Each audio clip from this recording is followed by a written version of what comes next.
Welcome to Chronic Curiosity, where we have real conversations with real people, from everything to anything, in attempts to facilitate dialogue with our fellow humans, and hopefully your curiosity as well as ours.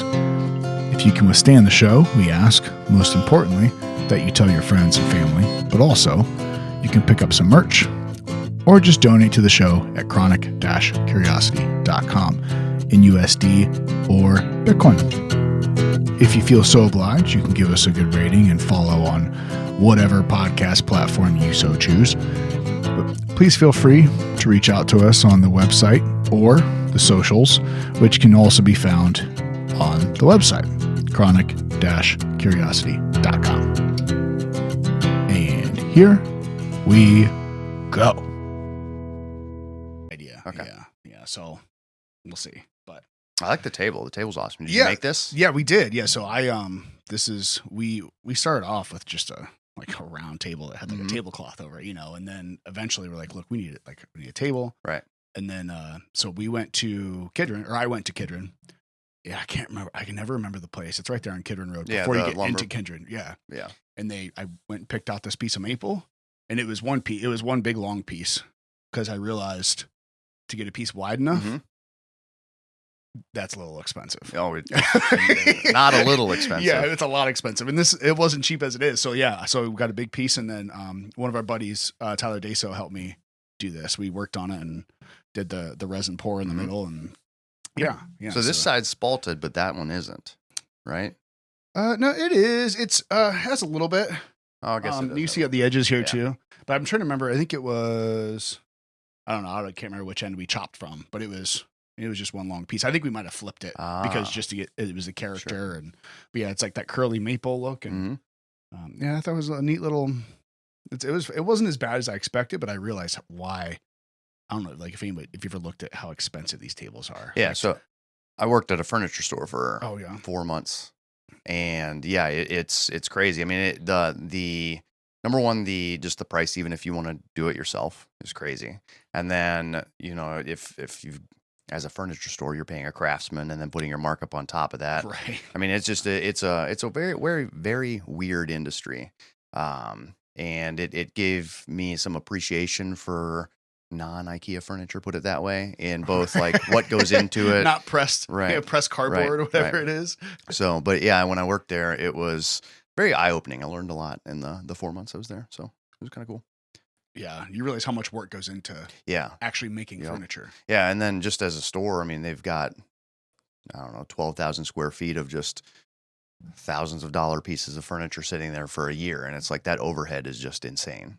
Oh yeah, I never thought about that. Yeah, if it doesn't sell. Yeah, yeah. Well, it sits there for sometimes it sits there for a year and a half before it sells, and then you go in there, it's like, well, why is this bed $2,000? It's just what it's what it costs to keep it there, because it's not fake. Yeah. it's actually real materials. That's when you realize, like, even some things that like cabinets and things like that were like, oh, this is really nice and solid. And then because I do a bunch of like different construction stuff, and I'll tear it apart.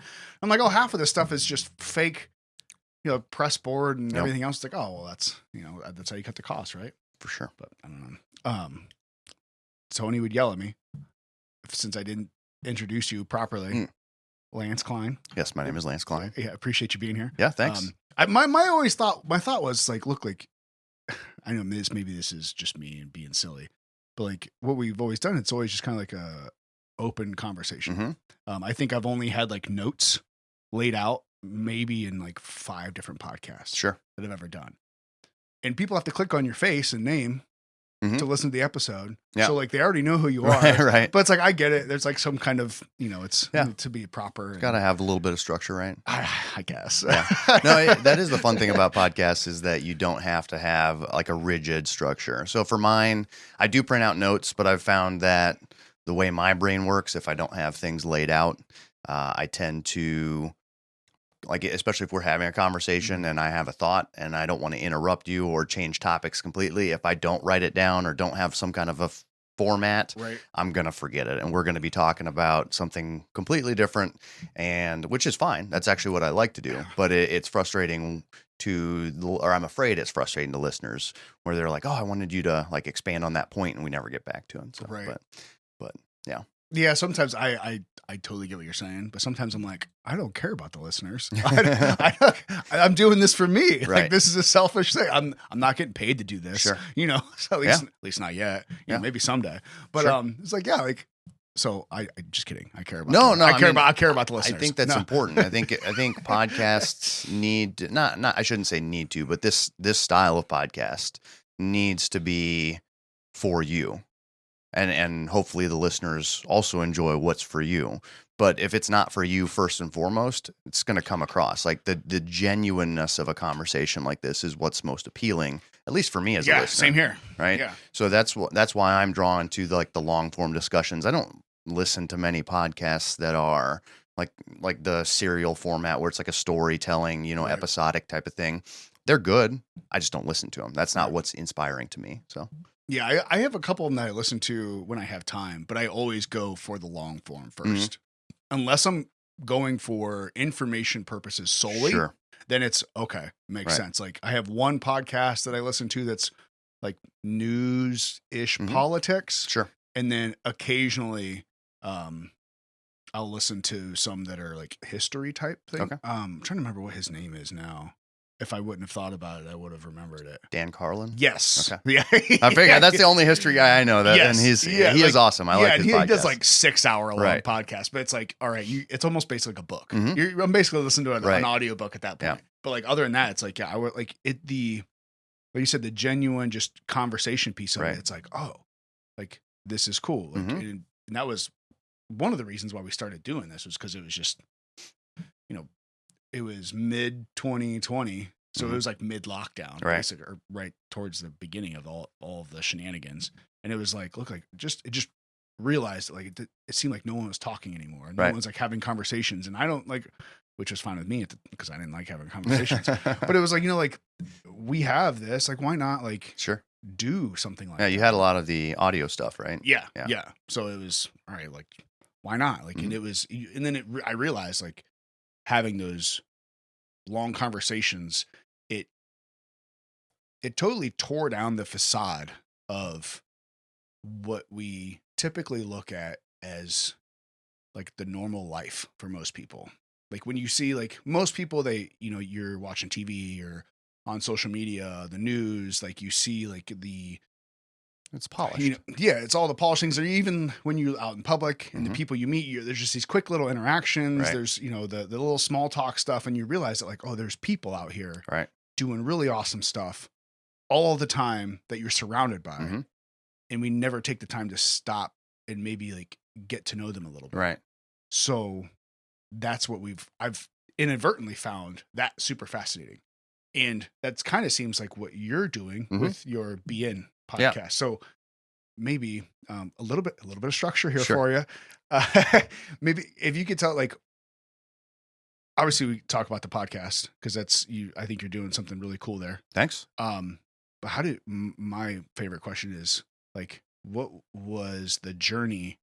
Not only just to get to the, like, Right. I like life journeys. Yeah. So like, how did you find yourself traveling Sure. all the way down to where you're at now Mhm.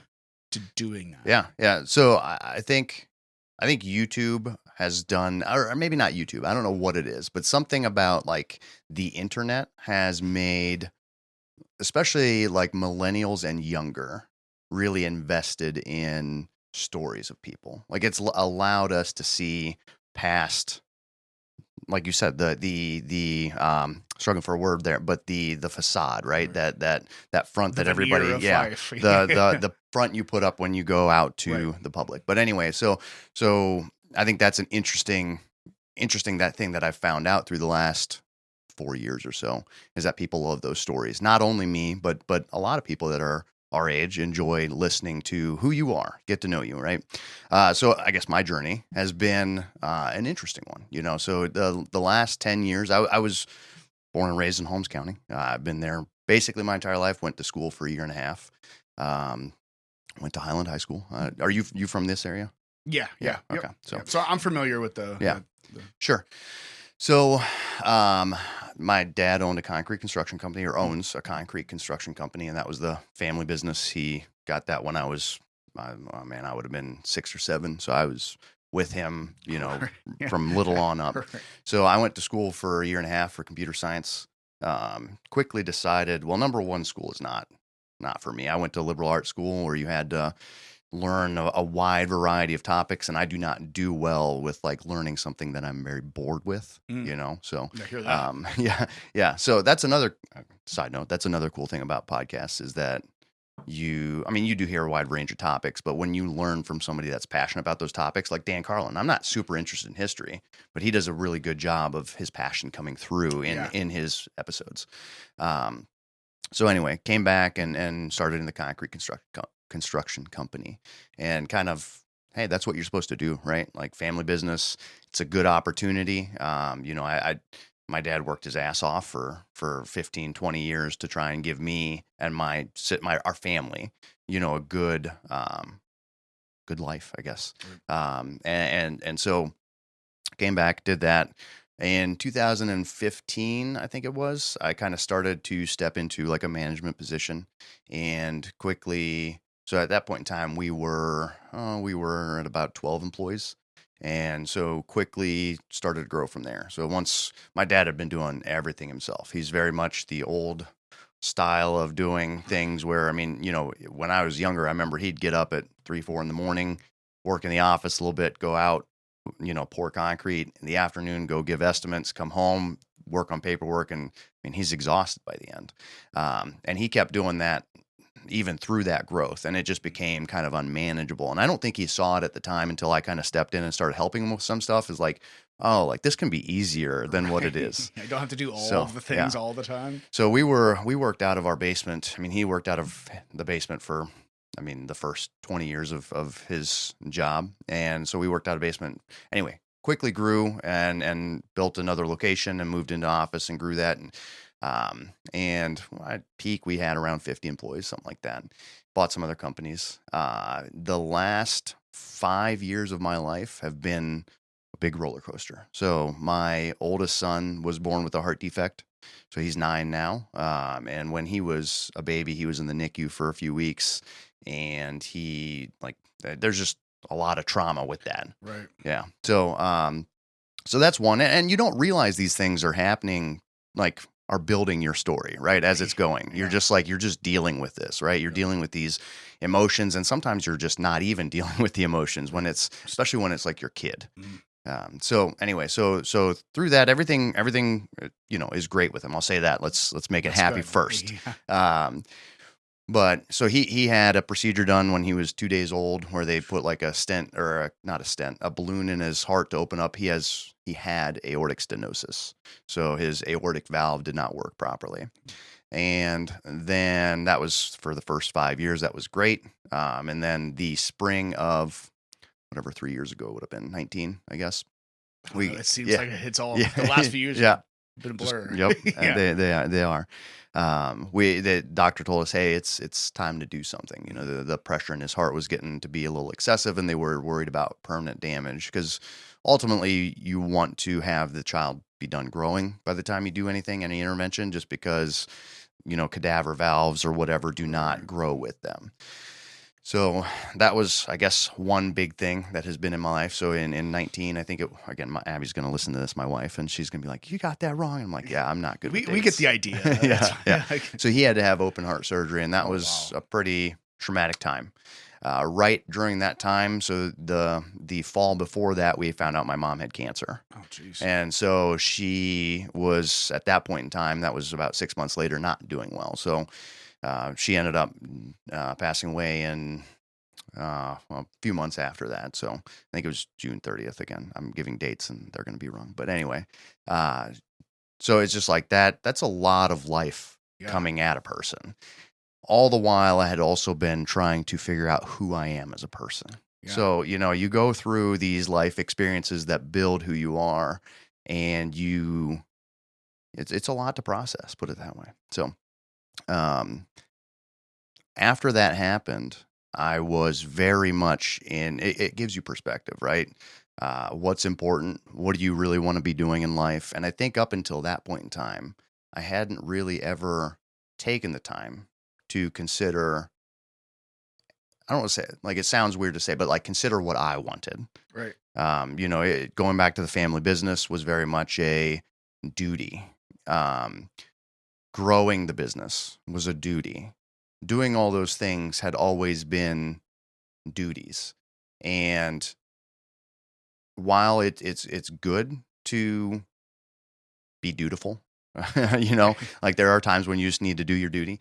That's not, in my opinion, that's not what life's about. We're all here for 80 years if we're lucky. Yeah. Yeah. And,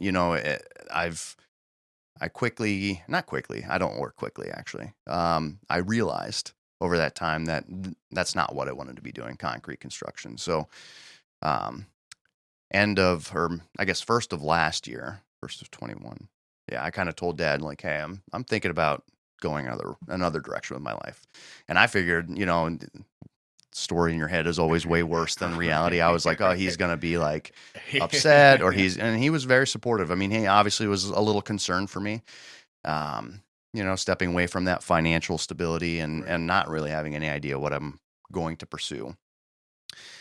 So I sat with it for 6 months because that's kind of my timeline that I work on is about 6 months, having to kind of sit with ideas and I've been having open conversations with him and my wife about it. And in July, I basically told him, "Hey, like I'm going to be looking at moving on, doing something else." So at that point in time, still didn't know what I wanted to do. I just knew it wasn't that. And I had a intuition, I don't know what you want to call it, that I really just needed to get away from this before I was going to have any idea or inkling of what I'm going to pursue. So that's probably going to be weird for most people to hear because you're not having a life plan is not, I guess, not intelligent necessarily, but that is the way. That's just the way I felt. I was gonna either sit there for 5 years and try and figure out what I'm gonna do, or I'm gonna take this chance and go with it. So, right. Well, I think that's too. You mentioned, I think it ties into, you said like it's weird saying like, "Oh, I've never thought about like what I want to do for me," and a lot of times we I think we're fairly close to the same age, I would say, if I had to guess. So like, and the area and the upbringing is, I think, probably relatively similar as in the idea like, hey, like you got to do your duties, right? You got, don't be selfish, all these different things. Right. Like, always, try to do what you can and, raise your family and all these different things. Well, that's great. But that doesn't necessarily mean that doing something for you is necessarily always selfish, or that necessarily something like doing something selfish is always bad.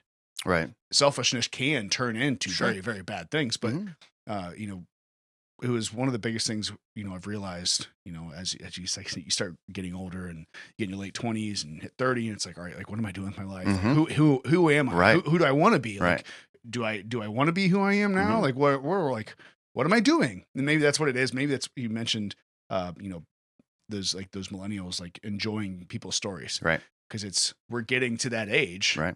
Because technically, I think I'm an older millennial. I think sure. Somewhere I fit somewhere. I don't know. What the cutoff is. I'm not great with dates either. But like, you get to your, like, I think for a lot of people, you start hitting around that 30 range. It's like, or late 20s, 30s. You're like, what's this all about? Right. What am I doing?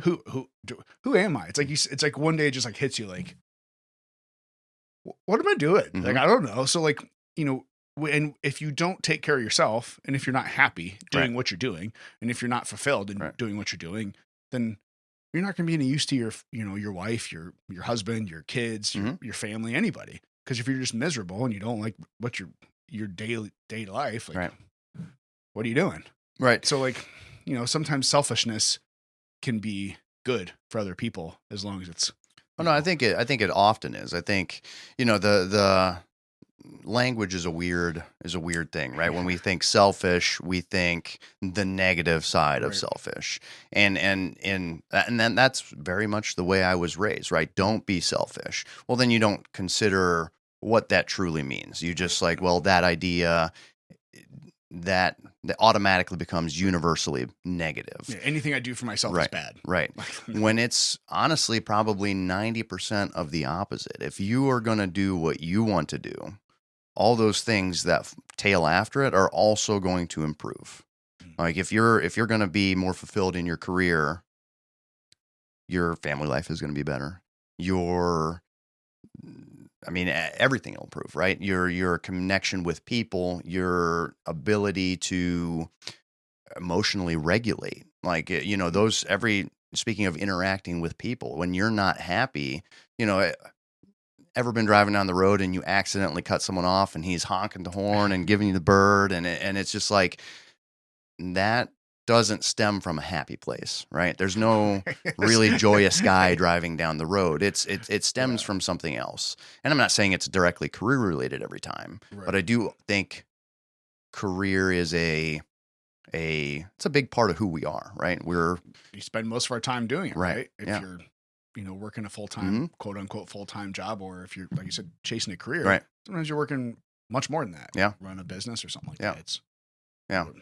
So I guess through that journey, that's kind of how for a long time, I've enjoyed listening to podcasts. I feel like I was a fairly early adopter. I started listening in high school in the early 2000s. Oh, okay. And it was often video game related to me, at that point in time. That's kind of where podcasting started. I know there's some arguments of really it's just a new radio, right? Right. But that for me, at least, that's where podcasts started. I'd pick up a new game and seek out any podcasts that were on it, and that's how you'd learn information on it. Right. So that's kind of how I started. So long time lover of podcasts, and I also really enjoy conversation. I can, not always, but most of the time, see kind of every side of a discussion. There's people that disagree on things, and I often think that there are valid points on every side. And I think a majority of people would agree with that statement, but I think we're given such little time that it's just, you have to have a reaction, right? So you don't take the time to fully hear that person out. You gotta take your 6 months, right? Definitely, yeah, for sure. And that can be frustrating, the 6 month time, because it's you just lose 6 months often. But I am trying to work on improving that timeline. So, well, it is too. Like you mentioned, it's been. I think I see a trend moving. Maybe it's just because I'm talking to more people that don't always have that hot take. Like whether it be the news or whatever is going on. It's like it's like everyone expects, if you ask a question, well, I have to have an opinion, and it has to be very specific. Right. It's like, well, no, give me a second. Let me think about this. I don't know, and I'll probably, you give me a week or two, it might change a little bit. Sure. Once, the more information you gather and the more you think about it, the more you consider all the different sides, it's like, all right, well, let's think about these things. Right. Let's take our time. Naturally, sometimes you just have to get some stuff done. Right. But sure. but especially with ideas, or somebody asks you some random question, it's like, well, I don't know. I don't know. I've never thought about that. Right. That's one thing I think I've done to my daughter a couple of times that bugs her, where it's like, she'll ask me a question. I'm like, I don't know. She's like, well, which one? I'm like, I don't know. I haven't thought about it. Right. You have to choose. No, I don't. Don't put me in that box. No, I don't know. I had to think about it. Let me give me a day. Sure. I'll consider the consequences. Yeah. And oftentimes, most discussions don't have a right, or we can leave thinking different things and still be humans on the same earth, trying to work towards just doing good in our lives. Right. It doesn't have to, there's certain topics that you'll never see eye to eye with.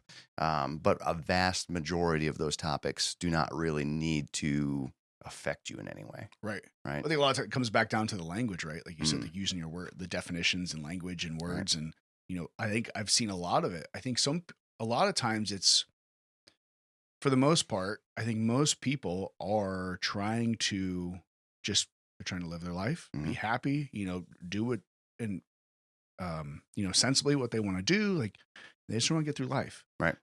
But then the different perspectives, and how do we do that? All right, how are we supposed to work through this life? Well, some people have different opinions on how you're supposed to do that. Right. Well, that's fine. But if the end goal is the same, let's find a way to work together to all right, you do your thing, I'll do mine. We'll try not to encroach on each other too much. And can we be happy? Can we live, together? I don't know. Maybe not. Yeah. you mentioned earlier you feel like it's flipping that hot take, that strong opinion, and I would definitely agree. I think podcasts like this one help that conversation move forward. Help that it shows you who people are. Again, if you learn who the person is that has the different opinion, you realize, oh, they may have a different opinion, but they're still not very different than what I am. Not they Right. have the same kind of struggles, same kind of insecurities and thoughts and challenges. You know, everybody when you only truly understand your perspective, right? Like you've only had your experiences. Half the time. Sure. Sometimes I don't even understand myself. Sure.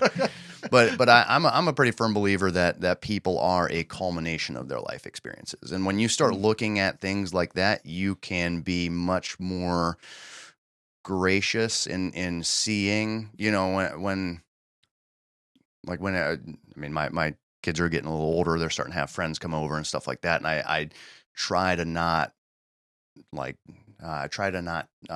guess judge the kids for their behavior and understand that they come from different family lives, different priorities. They do things differently at home. I've been in enough households to know everybody lives in a little bit different way, right? I was, so, you know, going back to my family, my mom was a stay-at-home mom, and, you know, like she would cook every meal and clean all the time, and it's like, yeah, I don't need to have a spotless home. Like that's not, I can choose not to, right? We can have a little bit more of a mess than what my mom would have been okay with. And it's just realizing that, oh, why do I think that way? It's because that's the way I was raised, right? And everybody is raised in a little bit of a different way, but again, we're all still trying our best. Yeah, I think that's the fascinating thing about the time we live in now is, you know, I've never necessarily been one to like want to travel the world. Maybe that's just part of like my insecurities of like going to a place where I don't know the language, you know, Sure. things like that, or like I don't know where I'm going. I'm very spatially aware.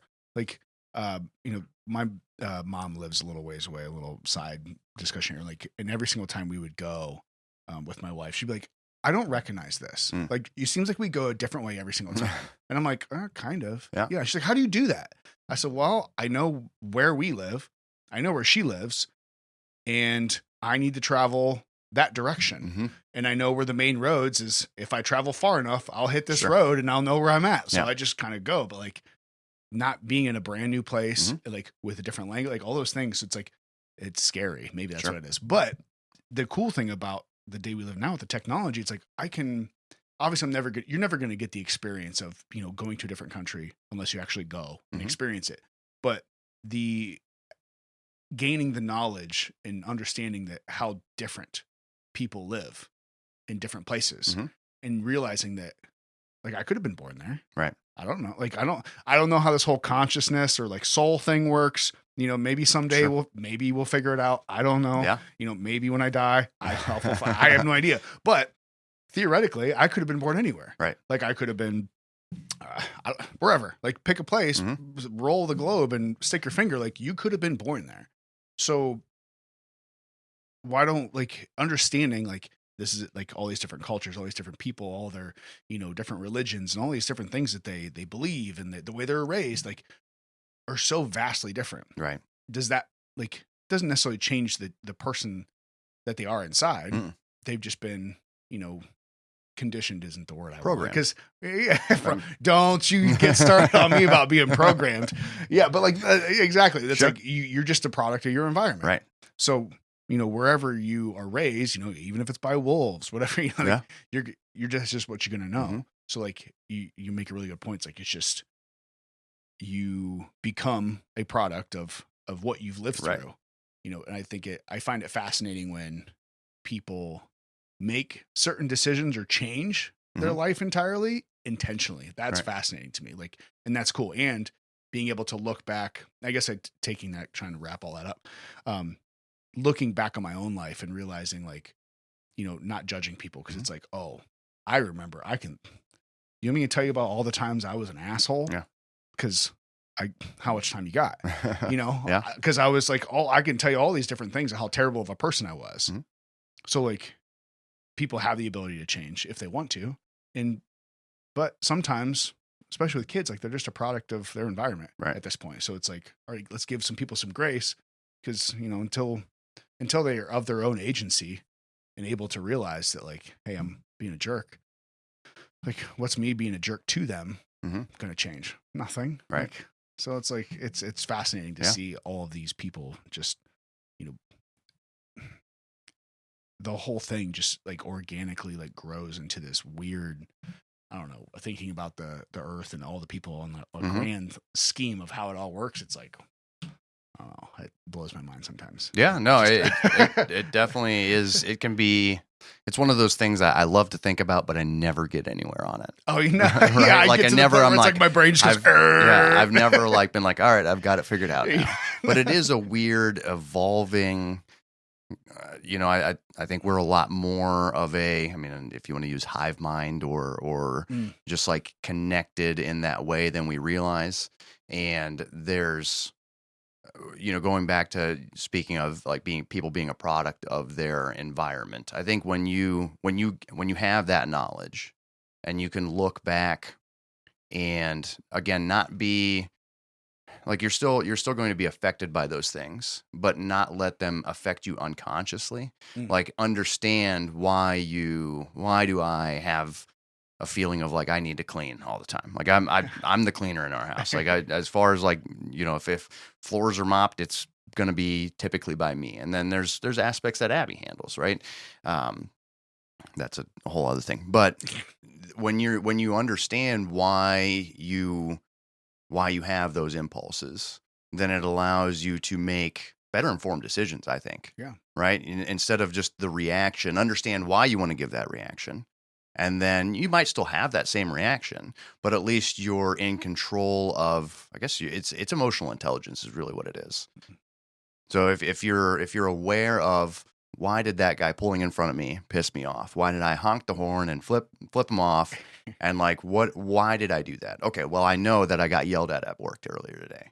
Could that be traveling home with me? Right. And I oftentimes for me, and this might not be true for you, but oftentimes for me, as soon as I realize why I was triggered in that, not to use another word, but why I was triggered in that situation, you can address that and do something about it. You can still choose to react in the same way, but at least you're choosing, not unconsciously reacting.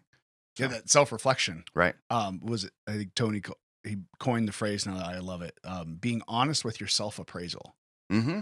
So it's that constant, like, looking at it and say, all right, what am I doing? Why am I doing it? Why do I feel this way? Like, those are really good things. Like, I love what you're saying. I had a very similar thing.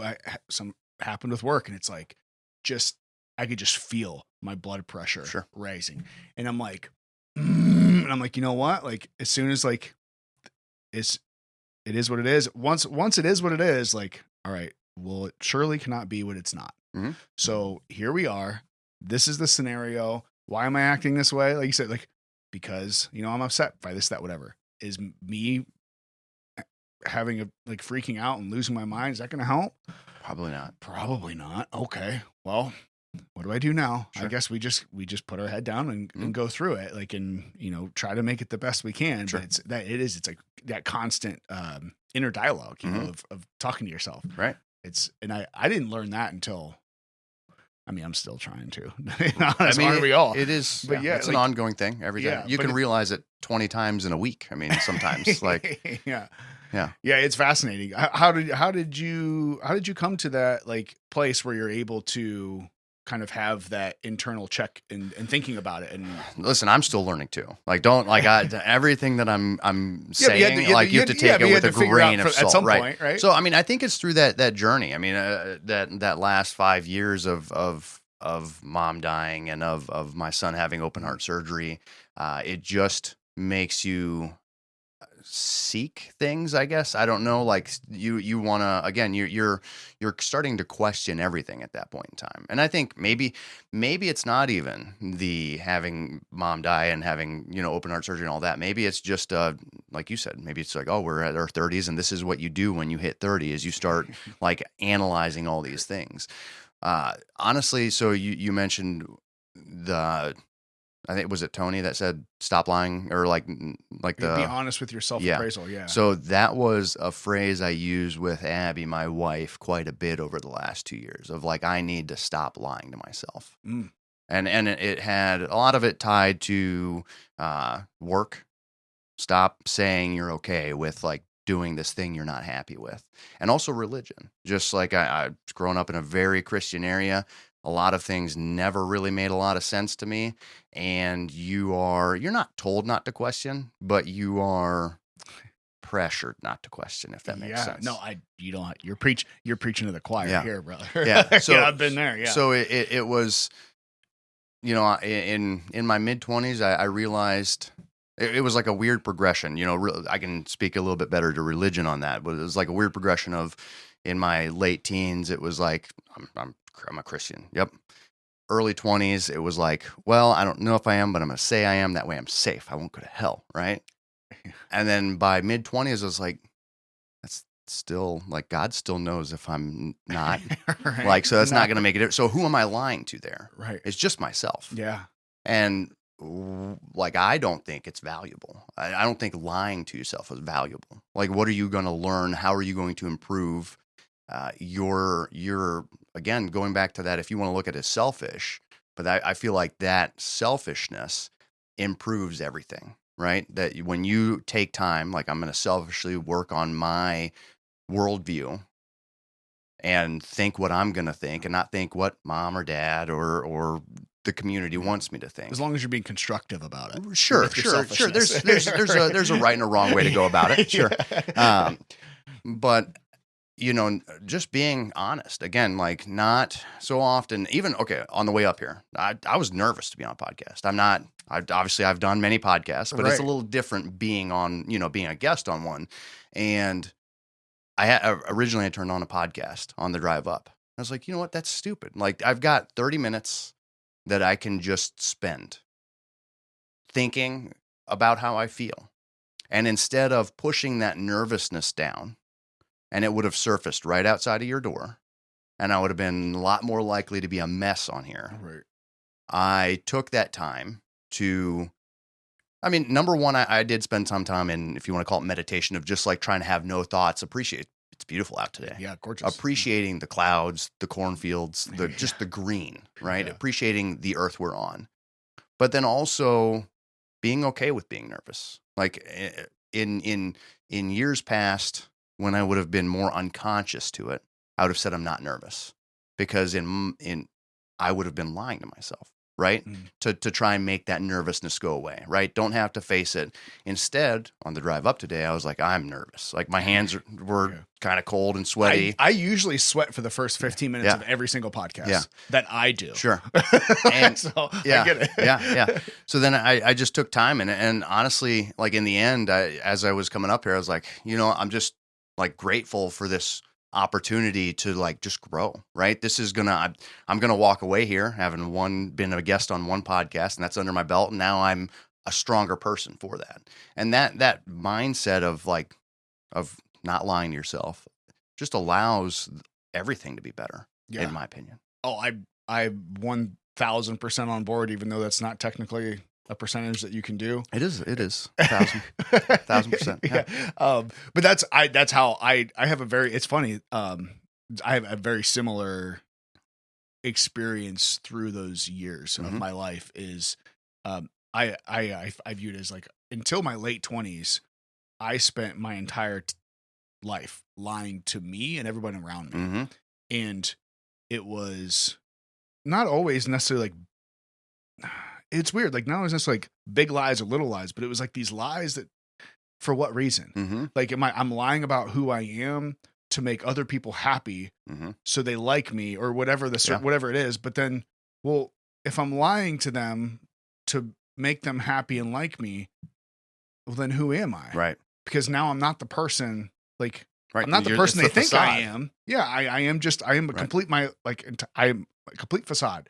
So like, what good does that do anybody? Right. It really wasn't making too many people in my life happy. I wasn't happy. So it's like, what am I doing here? Right. Like, I'm spending my time trying to make all these other people happy, and it's not working. And I'm miserable, and most of them probably are miserable with the relationship that I'm giving them. So Right. maybe Yeah. I got to stop lying to Right. myself so I can stop lying to other people. Mhm. Like it's a really interesting way to start that, because it's like, all right, where's the root cause? Mhm. Well, it's obviously barring, medical emergencies and some other things, like most of the root causes of the problems in our lives Mhm. are us. Yeah, for sure. Most of the time, like, we have agency to do just about anything. Right. So if you're in a position that you don't like that you're in, well, who got you there? Mhm. Probably you. Right. You know what I Right. mean? But Like, I mean, most people don't even understand that, or don't take the time to have a understanding. And it's not. I don't fault them for that. I don't think that is. So my It's a lot biggest of thing, work. right? My and education too, right? Like I had to learn these things on my own. Yep. My boys hopefully will not, right? Like I try, and in subtle ways, obviously they're still a little young to understand like the nuance of all this kind of self introspection, but I try and parent a little differently than I was parented. Not this is this way because I said it's so, but this is how I look at it. And you don't. This is a minor example. Today, my youngest son just downloaded the new update or not the new update, but the DLC packs of Legend of Zelda on Switch, and they're in there is called a master mode. And in past years, when I was a younger parent, a younger father, I would have said no, don't play that because I said so, basically. And I just encouraged. I said I wouldn't. He's like, should I play this? And I'm like, I don't think you're ready for this. But I said, you can do whatever you want. And although that's a little obviously less important than kind of the self introspection that we're talking about, that is a way that I gave him more reasons of like, hey, where are you in the normal game, the normal version? Do you feel confident in beating bosses on the normal version? Right. That kind of stuff. And with long story short, he still ended up playing master mode. Of course, you got to try it, right? But at least I'm beginning to introduce those ideas of how do we think about those things. Even on like my youngest does not like to fail. He's similar to how I am. Oftentimes, so me and my sister are similar in this way, that, and it probably has something to do with our upbringing. I know it does actually. If there's a chance that we'll fail, we will not have attempted it. And the same thing with like the podcast. If I would have been in a different place, I would never have done the podcast.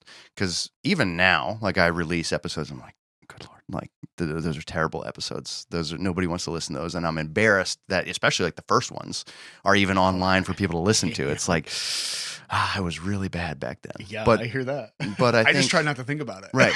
Well, I think it's okay to think about it and be okay with it being out there. Like that's like every person is like, again, this is my first time being a guest on a podcast. The next one, I hope I'm like even better at it. Right. So so going back to him, and he does not want to ride his bike because he is afraid of that failure. And I try and coach him through like why we have to look at it a little different. If just practice 10 minutes today, 10 minutes tomorrow, and that all culminates and builds up. And at the end of the week, you've got 70 minutes of bike riding time. And just, I guess, introducing those ideas is something I was never taught growing up. But I don't think my parents knew it either, right? Trying to look at that aspect. Through like the religion and stuff, I would talk to my dad, and I would ask him questions of like things that I was struggling with or whatever. He's like, well, I just don't think about that stuff. And I don't think that's super helpful, but I do think I think you also have to look at you can't fault him for that, right? Humanity progresses both socially and culturally and technologically, whatever. We advance in many ways. And that I think for a long time, especially the last few hundred years, the social evolution or spiritual evolution of the human being has been overlooked, if that makes sense. Yeah, because I mean, because technology's taking over, right? So Right. Well, I mean, technology is not all bad. Yeah, no, it's not. But you really raised some really good points there, because we a little differently. I totally understand what you're saying, but my problem is with the kids is it's one of those things where like you have to let your kids fail. Right, for sure. And it's hard to do that, especially when your kid doesn't want to fail. Mm-hmm. So it's like, all right, well, like, just let me do it. Mm-hmm. I'll take care of it. Right. And eventually it's something simple. But I remember one time it was like, we get these little like Eggo, like little frozen waffles, like for real quick something. Like we don't have time. Like throw some waffles in the toaster. My first time it was like, well, just if you want waffles, like I'm busy. Like just make your own. I don't know how to use a toaster. I'm like, whoa, okay. You're old. Like she wasn't 5. Right. It's like, oh, you don't know how to use a toaster. Yeah. It looks like we're learning how to use a toaster today. It's like, but she does the same thing where she just want to fail. It's like kids. And then I get like, that's me. Like, I don't want to fail. Like I totally understand. Like, I'm not going to do that because someone looks stupid. Like I'm not going to do it right. Like, it's not going to work out all like, day. Why? I don't need to do that. Right. But like, if you never fail, then you never learn. So now it's like, I tried to do this. I think it was Dusty. I think it was your brother. My brother-in-law was like, I just started doing this. He started doing this. He's like, I'll give her a task in one day and be like, go do this. She's like, well, I don't know how to do that. Go figure it out. Yeah. Like no direction. Like, okay, that's fun. Maybe not all the time. Cause that's maybe failing too much, but like now it's like, okay, this is like, go do this. Well, I've never done it before. I think you're smart enough to figure it out. Right. It might take you a little while, but go figure it out. Like, and that's part of like, that's when I realized like in me, like that's when I learn the most. Right. When there's something I've never done before or I'm not good at it. And it's like the only person that can get this done is me. So I got to figure it out.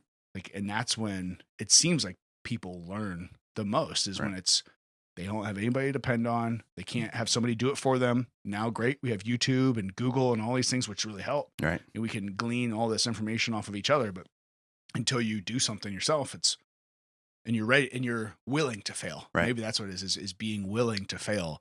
It's hard to do, but if you're willing to fail, you can, maybe not achieve, everything, but you're not going to achieve anything if you're not willing to fail. Right. And so it's like, okay, like I get it. Now I can start understanding. And we have a lot of conversations with entrepreneurs and business owners and people that started businesses. Like, it's like, you realize their willingness to fail in something has a much higher threshold than most people. And that's why they're successful, because they're just going to keep pushing until through that fear. Yeah. Well, and how often do we tell Kai, like, maybe it's a little harsh, like, bro, you're going to be terrible at literally everything, because she doesn't want to do something because she doesn't want to fail. Like, you're going to be terrible. And it maybe as an outsider, it sounds really bad, but I hope that she remembers, like, everybody else was terrible. My mommy said that was true, when they started something new. So it's okay if I'm terrible for a really long time at this one thing. Like, for the longest time, your podcasts, your first ones, they were like terrible. Those were really rough. Most of them still are. But if you went back, and, if you go back and listen to them, just it's such a huge improvement. But like, if you wouldn't have started, if she wouldn't have started, she didn't want to ride her bike. Yeah, she wanted to, but she gets so frustrated because she's like, you're gonna be terrible. You're not gonna know how to do that. Like, until you know how to do it. I just probably shouldn't do it. No, you should. It's okay. Everybody looks silly when they do this one thing. Everybody is terrible. So if that just is like your baseline and your norm that everyone is terrible when they start, cool. Then maybe that'll help you in life to just do it anyways. Right. Yeah, that willingness to fail is like it's hard. Giving her permission to fail. Yeah, it's fine. Yeah, and permission to fail. It's fine. Yeah. So the podcast. How did you come on that to be like, all right, this is what I'm going to do? Yeah. So Speaking of. Yeah, it again, me working on the 6 months. I think about 6 months before I decided to do the podcast, my wife said, "Hey, you should do a podcast." I don't know if I ever mentioned that part then. And I was like, nobody's going to want to listen to it. And like, I'm an idiot, like who's, all those things, all that negative self-talk. And that's another thing that I had to work through. And I still struggle with that stuff to this day, but it's being more aware of it helps. But anyway, so I took like 2 months of not doing anything after I quit. So I quit September of last year. So it's been about a year and that I've been doing what I'm doing, which is I'm still not sure what it is, but doing it. Yeah. it took about 2 months. We've got some property not far from us that just spent time down there, just clearing my head, listening. That's what I guess kind of call it, is listening. And it was like in the middle of the night one night, I just like kind of sat up in bed and I was like, I should do a podcast. And Abby was like, kind of rolled her eyes at me and was like, what? And just went back to sleep. And so that's when I guess that's when I kind of started thinking about doing a podcast. In the meantime, we were coming up on winter and I was also getting antsy of not knowing what I was doing. So I took that job at the furniture store for a while, quickly realized that I value my freedom a lot more than like a 9 to 5. Like I kind of, coming from having always been my own boss or whatever, at least for the past 8 years, I was like, I'm just going to go work for someone. Like I can do that. And I could, but I would have been equally as miserable. So anyway, so I did that through the winter and was like, okay, started the podcast. And so BN, the name stems from actually a hippie movement in the 60s, the human BN. So it's human being. And then a lot of different ins spiraled off of that. They had, I think it was like Laugh In, which was a comedy show, Sit In, which was like a protest. So just everything revolved around that in. But anyway, so that's where the inspiration came from. And I guess the underlying principles of that are, I should have had the definition with me, but are like basically so it's small government, really, self-introspection. Decentralization is a big part of it, which I think is another important aspect that we need. I'm down for decentralization. Yeah. I mean, Bitcoin is obviously what one aspect of decentralization, but I think that can be extrapolated to as much as we can. Right? We're never going to get a cell phone from a company that's 10 people. Right? We're never going to get the internet from a company that's 10 people. There's things where decentralization is not necessarily the answer. However, especially if you want to talk about farming, like that is a big one where decentralization is, in my opinion, critical. I think moving forward, this is just a prediction for the future, but I think that's the route it's going to go because we've actually just kind of forced it to have to go that way. I mean, we're destroying what we have now. Yeah, decentralization of oil would also be good. Yeah, that would also help right now. There's a bunch of different stuff. So decentralization, in my opinion, I mean, we kind of got a little off topic, but decentralization, in my opinion, just makes everything so much. Wait, there was a topic. But off of like what BN stemmed from. But I got it. So if you look at like plants, like they're very decentralized, right? They don't, like humans are centralized. We have a brain and we have a heart. You take out any one of those, we die. Whereas like a plant, you can cut it off. You can even, plant those cuttings and they'll sprout and make a whole new plant, which leads me to like, well, are they the same plant? Like that's a whole other discussion. But root shoots and everything else. Yeah. So, but they work in a decentralized fashion. And what got me, I was reading a little bit about how they root. So they'll like send nutrients in just every different path. And have you ever seen slime mold feeding? No, I don't think so. So slime mold, the way it eats, like they've trained slime mold to like go through a maze, and it's just a fungus. And they basically put food out in one corner and put the slime mold in the other corner, and it searches through that maze, and it will only grow. Like it'll go in every path, but it'll only grow in the path of the food, if that makes sense. Right. And similar with roots, how plant root system work, if they'll still try and send nutrients right through the rock, but they'll realize, hey, I can't go through that rock. Or they might even find a crack in the rock, and that's how they end up busting like crazy things, right? They go in there and build up hydraulic pressure, and it pulls them apart. Yeah. But that decentralized way, they're okay with letting a small portion of the roots die because they were fruitless.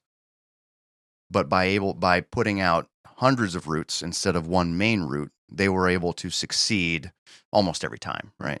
So again, that's game of numbers, right? Yeah. It really is, and that I look at that as the same way like humanity. Again, this is opinion based, but humanity should progress forward. Is trying, not being afraid to fail, right? If it fails, that's fine. The rest of us are going to pick you up, and we've got this awesome thing because you were willing to fail, and everybody was willing to take that chance. And it's going back to I guess, improving everything around you when you're trying to do your passion, and even though it may fail, and I'm trying to do mine and mine may succeed. Of course, I'm the one that's going to succeed there, right? Hey, I hope so. No, but when we do that, we're just going to improve everything. I'm not being real clear with that, on the whole on the grand spectrum of humanity as a whole. I told you, it's like the Wright brothers. Mm-hmm. If those two fucks weren't crazy enough to be like, you know what, I think I'm gonna fly. I think we could fly. Right. And what was it? It was. It's funny because I've seen some articles from that time where it was like, the science is clear, never gonna fly. Flight's out of the question. Yeah. 6 months later, here's the Wright brothers. Hey, we figured this whole thing out. Right. Well, the basics. Yeah. And it's like, oh, like now look at it. Now, like, what was it? I saw actually just the other day I saw like a side by side of the day the Wright brothers flew, and then it was only like 60 years. It's right around there. I don't know. Again, not great with dates, but it was right around 60 years. It's like there's Neil Armstrong on the moon. Supposedly, but that's a whole different. I don't have too much of an opinion about that one, but it's like we're sending rockets and space, and satellites and stuff into space. I don't think anyone's going to argue that. Maybe it's flat, maybe they're not, circumnavigating. They're going into they're just but either way, like in 60 years, like we did this because these two guys were willing to literally put their lives on the line for some pipe dream. It worked out. Right. But I think I saw a documentary of the guy who invented the helicopter, and it was like, it took him like 40 years to do it. And for that first 40 years, he almost died multiple times. Sure. But here we are, we have helicopters that are supposed to, like, you look at if you understand like aerodynamics and all those different things, it's like, I'm not really sure that thing should technically be doing what it's doing, but here it is doing it. Obviously, people have failed, to the vast end of that spectrum and died doing what they're trying to do. But without those people, like you said, where would we be? Right. We'd still be, killing things with rocks. Sure. Yeah. Yeah. So speaking on like the Wright brothers, and you mentioned a little earlier, how you were trying to teach your daughter how to think through things and not being afraid to fail. I think that's that kind of thinking. Like if you look innovation wise, like an airplane's still very similar, right? To what the Wright brothers have designed. That innovation, I'm not going to say there's no innovation, right? We still innovate, but I think it is far less than what it could be. But I don't think our public education system does us any favors in that way. That's a big problem I even struggled with was, again, duty. I'm supposed to take over this business. I'm supposed to grow it. I'm supposed to X, Y, and Z.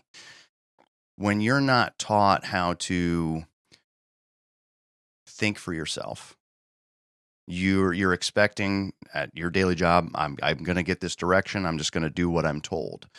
That's fine. That serves its purpose. But I think for the most part, even in your daily job, if you are able to think for yourself and do your own thing, you're going to be able to do a better job, right? And I think the public education system in that sense does not help. Like it does not. It's not. They try and make that one size fits all. When you do that, you're hampering that. Whatever innovation is out of humans, you're hampering that. You're not. If you want to go like the day before the Wright brothers, you said, I'm going to fly like that bird. They would have said, you're crazy, right? The day after, they'd been like, okay, like I understand. That makes sense. Right. So it's just like being able to push past that, like perception, I guess, that especially like social perception. Like I'm going to try this crazy thing. I'm going to try to build an airplane. It's never been done before. It takes a very special way of looking past all the naysayers, right?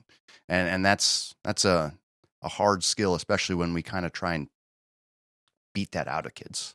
Oh yeah, right. Yeah, we've talked about that a lot. We're coming down the home stretch that we're going to start homeschooling because we got to the point where our daughter would come home and it was like, I'm bored. It's like you're in fourth grade. How are you bored? Right. And it's like, well, we've been doing the same thing for the last 2 weeks. Like we're doing the same thing over and over and over again. And we realized it was probably this was just one of the things where like they had state testing coming up. So it's like, well, the school wants to perform well, right? Right. So we got to make sure all the kids are ready for this Mm-hmm. test. Well, they do the same thing for 3 weeks to get ready for this test. Well, what did you do to those kids that were already ready? They Mhm. already had that knowledge. Nothing. They already knew those things. Right. Nothing. Now you got them bored. And if anyone knows what it's like being bored in school, I know that feeling. Mhm. And I know where that goes. Mhm. That's no place good at all. Being bored, idle hands, right? Right. You're going to find something to mess Right. up or to be pissed off. And then at some point you're going to find yourself totally checked out. And then you're like, oh, well, I don't know what's going on now because Mhm. I haven't been paying attention for months. Right. So Yeah. it's like, where does that put you in life? And it's like, well, the whys of you got this little kid coming home from school or, adult coming home from work. It's like, I do the same thing every day. Why? Mhm. Why am I doing this? Well, it's because this is what we do. Mhm. Well, that's a terrible explanation. Like that's my biggest pet peeve is when someone asks why, and it's like, well, that's the way we do it. Because, yeah. Yeah, because that is the absolute worst. That's not an answer. Right. Like, no, that's just a cop out. Like, Mhm. that's not an answer to why. That's the what. Mhm. We're doing this because this is what we do. Right? Why have we always done it this way? I don't think about that. Yeah, like, That's the answer. That was a frustrating answer when my dad said that to me. Like, I don't think about those things. It's like, I don't think that's healthy to not think about those things. I think, when you give a why, you're just doing yourself a disservice and your kid a disservice. Like it's just not a good attitude. yeah. I mean, I think there's some times where it's like, hey, get off of those railroad tracks. Why? We don't have time for this discussion right now. Sure. Just move. Sure. But There's a time and a place. there's a time and a Yeah. place. But yeah, we've always tried not to, we've caught ourselves plenty of time, like, just do it. Right. Like, please, just this one Especially at time. the like, end of yeah, a long day. Yeah. Like, all right. Like, and then there's, Yeah. I think we're starting to get better at too. And this is a hard thing. I think one of the hardest things as a parent, at least, on that topic that at least for me is realizing that you've done your kid a disservice Mm-hmm. or, in whatever way, shape or form, and then going back later and like apologizing to this like 8-year-old. Right. Like, look, we need to talk. And you could tell they're like, uh-oh, like, what Mhm. did I do now? It's Mhm. like, daddy messed up. Mhm. And they're like, what? Like, and the kid's like, what am I supposed to do with this, Sure. with this information right now? But it's like, look, like, we need to like establish, like, I messed up. Like, I should have like given you a better reasoning or not acted that way or Mhm. had that tone, whatever it is. And it's like, but it's one of the most rewarding things Mhm. as well as a parent. Cause then like later they know, like, as your kid grows up, they realize that like, hey, like, we're just humans too. Mhm. I'm making mistakes. How many times we told you, look, bro, we're doing the best we can. Right. This is the first time we've ever done this. This is the first time you've done this whole life thing. This is the first time we've done this whole kid thing. Yeah. We're trying. So we're going to mess up, Yeah. but it's being able to be, like you said, if you're able to be honest with yourself, it makes it a lot easier to be honest with, the people you care about Mhm. and the people around you. But it's not easy. Right. It's tough to get there. I think the work to get there is the hard part. Once you get there, it's like, oh, this is a lot easier now that like we've had this established. Mhm. But life can be a funny thing, especially when you start bringing humans into it out of nowhere.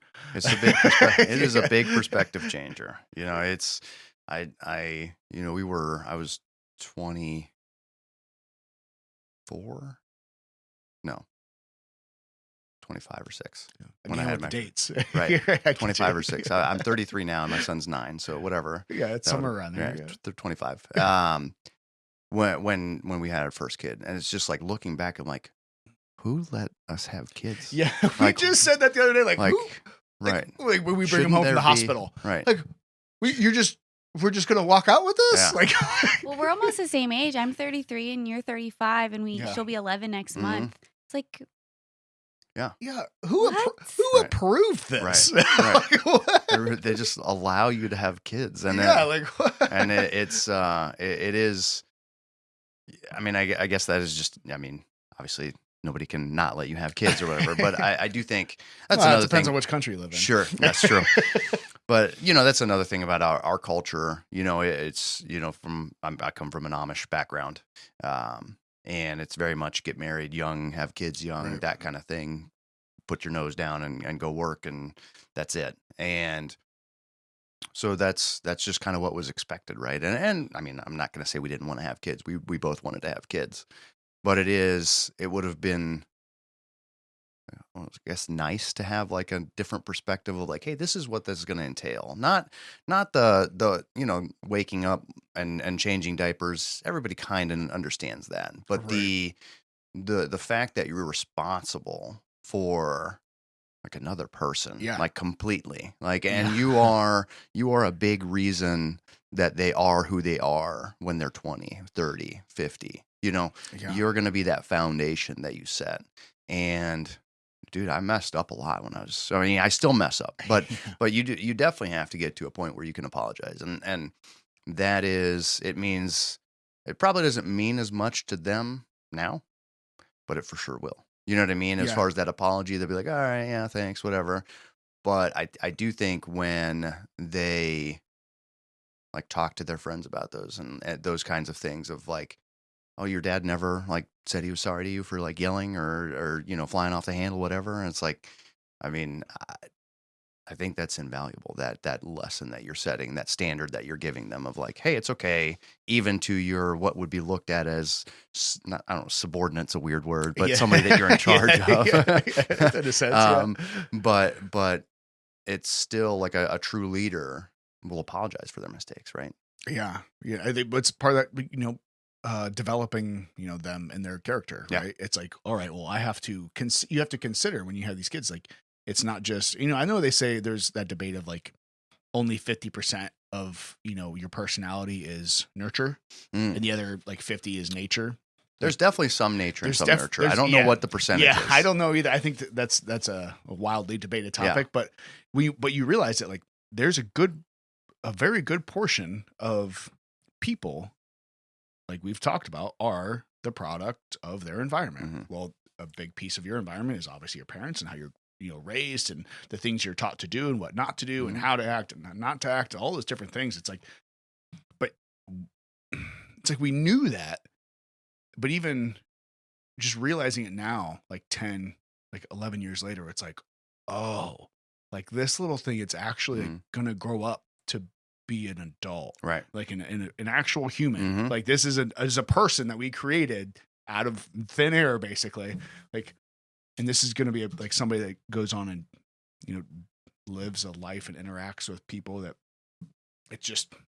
it kind of makes my brain hurt thinking about it. Yeah, it's one of those things where you can kind of discuss it, and a lot of times, like you said, you hear that and you understand that, but there's a difference between understanding and like actually understanding. Yeah, Like you get that perspective of when you do have a kid of like I don't think it clicks in when they're 2, right? But once they Yeah. hit 10, you're like, oh, like I can't stop this. Like she's gonna be 11 and then 12 and then like 20. It's Right. happening. Yeah. There's no rolling Right. this back. You can help it along, or you Yeah. can kind of stand unconsciously by if you want to. So Yeah, it's neat to see them like develop and like grow into like a personality and all these things. It's like, oh, this is a human. Mhm. Oh, this is a person. Like it's not just something I have to feed and keep alive and try not to drop on hard objects or whatever. Like it's like, that'll make them stronger. Yeah, it's like, wow, like this is like we're living it. Like I still don't, I think for me the jury's still out whether we're in a simulation or not. But either way, I think we almost have to be. Oh, so I'm assuming you are kind of believe in simulation. I like to make jokes and like make ridiculous comments and things about like simulations and like maybe the Earth is flat because I've never seen it. Right.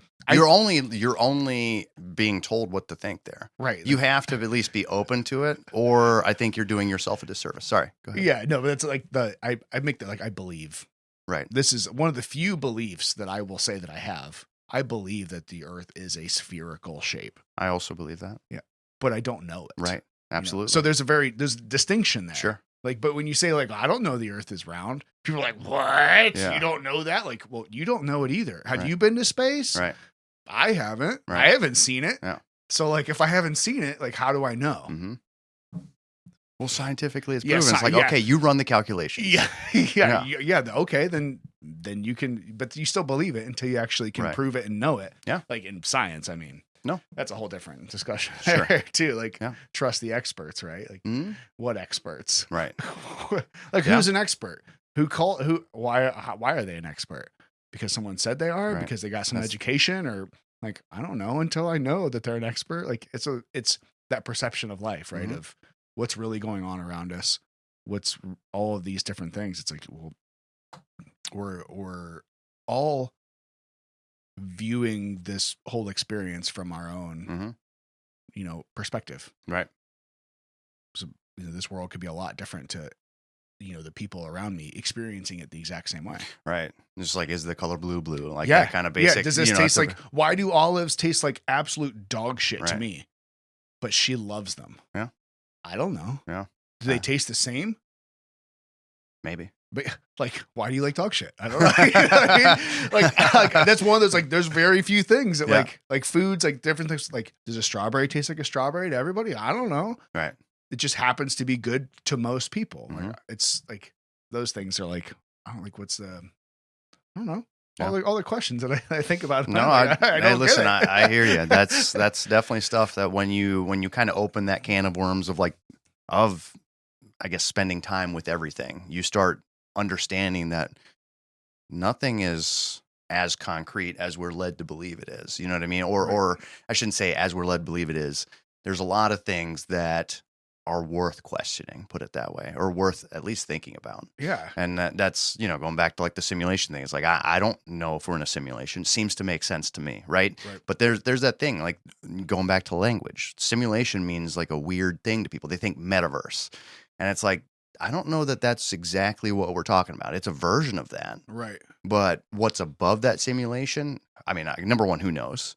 But I don't think it's like we can't comprehend that, right? Right. We live in weird times. Yeah, no, Weird because all you times. can comprehend is what you're in the middle of, and Right. even then, sometimes I have a hard time with.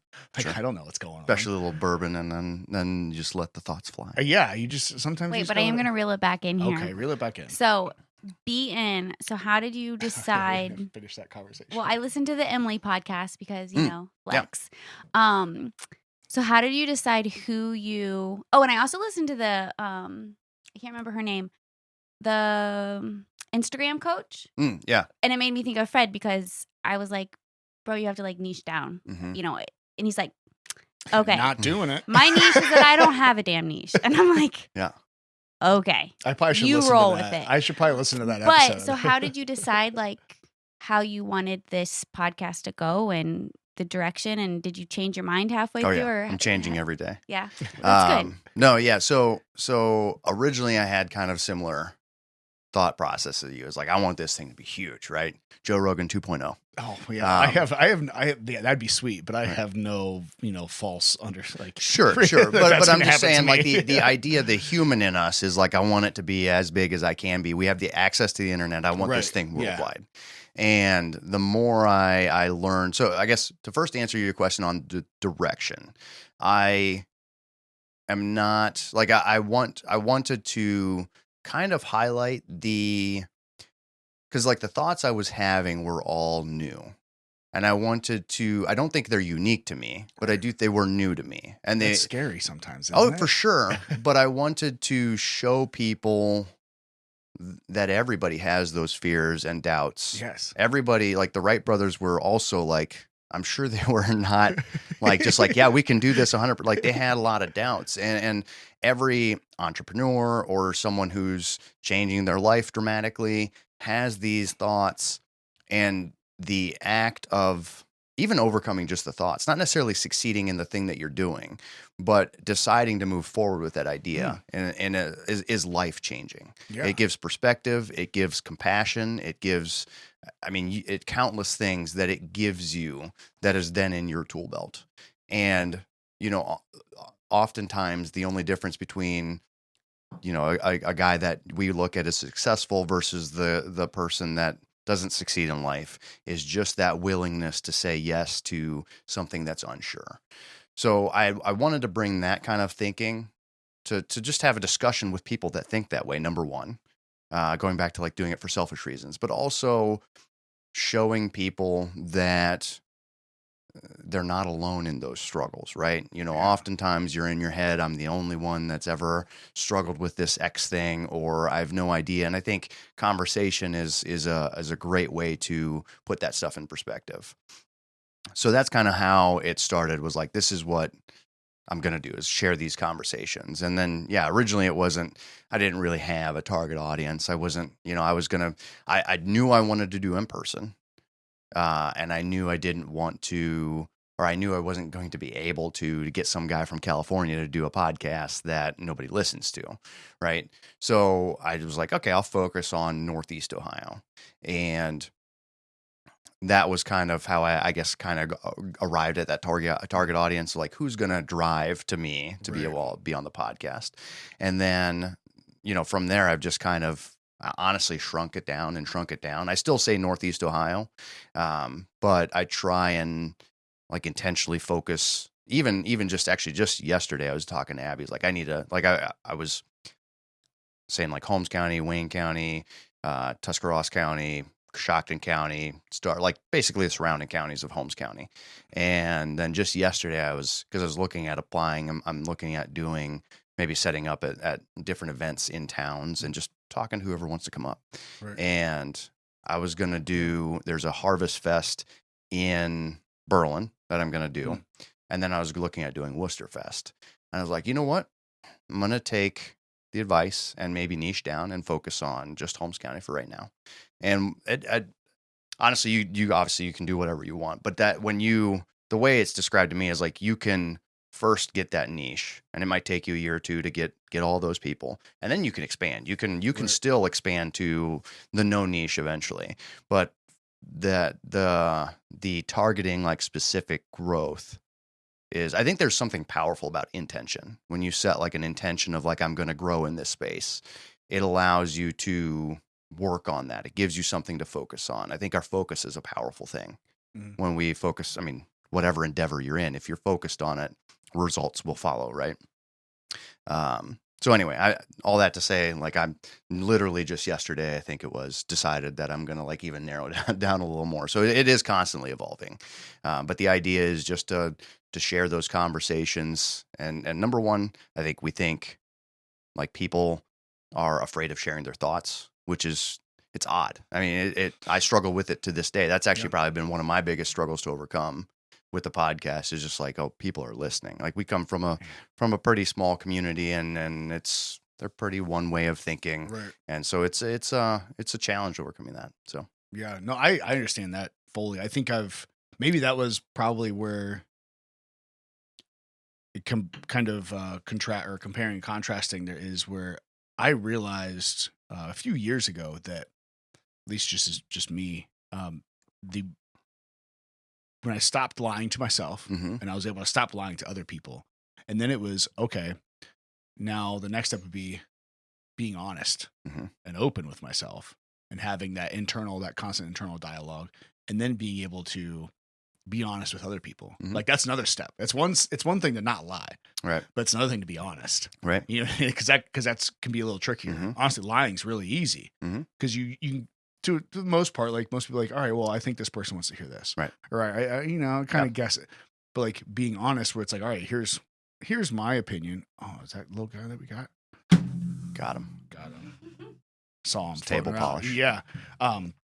So that's a whole different, but then being able to do it in a way where it's like, look, like, I'm not trying to like step on your toes. Like, it's just me sharing. And I think that's kind of, it's not really a niche for me, but I think that's what I've wanted this to be, is because I've listened to a lot of podcasts, through social media and all these different things, where it's all like filtered and programmed and directed. And that's not like, my entire like being is not very focused on one thing. Sure. I have always been kind of that jack of all trades kind of person, where like, I like, in my mom, I still remember it to this day. I had to be maybe 16, probably 17. And it's still it's the perfect description of who I am. And my mom called it really early, and she threw it in my face. She said, I think I did something. I quit something or something I was really good at. I was like, I'm not doing this anymore. I'm like, whatever. And she was really upset. And she was like, you know what? It's just like you. You get really, really good at something, almost great, and then you quit. And at the time, I was like really hurt. Mm-hmm. And then I was like, and then it stuck with me for a really long time. And I was like, no, yeah, it's exactly who I am. Right. But I like that. Right. Because I want, like, I am so curious, hence right. the show. It's not about weed as much as, I forget, I talked to somebody the other day. People think like, it's about weed? Chronic. That's okay. Fair enough. Like there's, it's not, I was like, no, it has nothing to do with weed. It's, chronic has there's an actual definition to that word. It's not weed. But like, I just love learning. I loved having those discussions and learning new things and like acquiring new abilities and understanding new, like, and just that knowledge and just all the different things. I just love all the different things.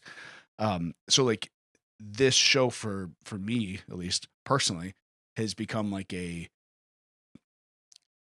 being curious about people, right, and their conversations and how they got to where they are, and having that, I like that's what like taglines is real conversations with real people, because we realize that, like, especially in this area, it's become also too a little bit of that.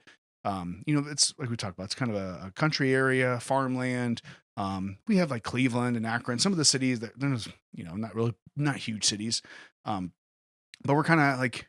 People think I had a listener mention the other day that they reached out to me and never talk to him, but like, hey, I just really appreciate the what was it, like the perception of some country boys or something like that.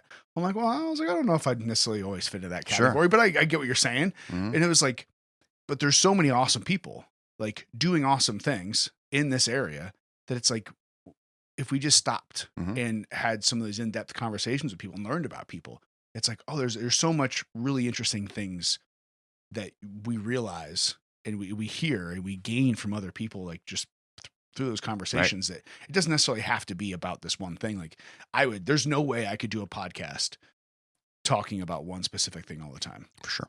I couldn't do it because it'd be like, no, this is boring. I think we're similar in that aspect. Yeah. So I think that's like, maybe I don't have a niche, but I think the niche, if I like, maybe that is just sitting down. Let's see where it goes. Let's sit down as two people and just talk, or 3 or 4 or 5 or 6 or however many people we can jam in a room and keep it somewhat, controlled, like, and start connecting with people. Like that's all I want to do. It's just. I think that's perfectly fine. I think you just have to be okay with like the realistic expectations, and I think that you are. You know what I mean? Oh yeah, not making like, any money or getting or huge. Like, hey, I'm getting 100 new followers every week. Well, no, if that would happen if you had a specific thing, because then those people flock to that, right? Like just like coaching, like online coaching, you have a certain group of people that you want to help, and then that they're seeking you out. Right. So I think if you're realistic with your expectations, then I think that's fine. Yeah, and I think that's. To that point is I'm very realistic of my expectations of I don't expect to ever become huge. Like I would be really surprised if millions of people wanted to listen to me talk. Like I'm an idiot most of the time, but like it's, I guess that's the point. It's for this, like this isn't for everybody else. Like I want people to benefit from it. I think a lot of people have, and it's really neat to like see people like, oh, I listened to this episode, like with this person, like really gave me some encouragement. Because we've had a lot of different guests on talk about different things. So it's like, that's really cool. Like, I love that. But it goes back to the selfish thing, right? Like, if I'm going to spend, and most of the time we do this on Saturdays because, guests are busy, we're busy, Tony's way too busy. And usually that's the only time, like Saturdays and Sundays. But like, if I'm going to I've spent a lot of time, doing this, producing this, like, takes how many hours? Like, we have 2-3 hour conversations. Yeah. And then I have to produce it. And then I have to put it all together. Like I don't do much. I just kind of chop off the end and the beginning and here it is and throw a little production around it and that's it. But like I enjoy doing it. I enjoy having these one-on-one conversations with people and being able to not necessarily like, I don't feel like you can like necessarily get to know somebody like through one conversation, but you get to know a person. Right. Like you start seeing through that facade. Yeah. And it's not like it's, obviously like you're going to leave here today. I'm not going to like feel like I necessarily know you as a person, but I I got to know a human a Mhm. little bit in a sense. So like it's a little different than like the person that they are, but it's like, oh, like there's different humans in different personalities and thoughts, and being able to like to have those interactions is just overwhelmingly fulfilling. Mhm. I've found, Oh yeah, for sure. you know, so it's like, Yeah. hey, as long as we're having fun doing this and there's some people out there that Mhm. enjoy it, you know, that's the secondary. Right. Like I want to make it as enjoyable as Yeah. possible. Like obviously I don't want to sit here like and talk about Bitcoin every single time, all like, because not everyone's going to like that. Right. But like, if I can give people a little bit of something, like enough to make it worth like producing and putting out there, Mhm. great.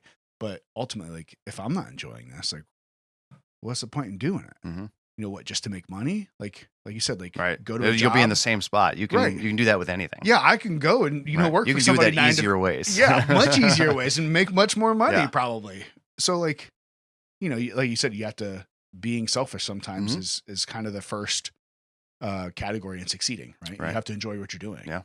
So that's kind of maybe, I don't know. It's not really, like I said, not really a niche, but it's what like I can't. Maybe that's what it is. I can't see myself continuing to do it any other way because it's.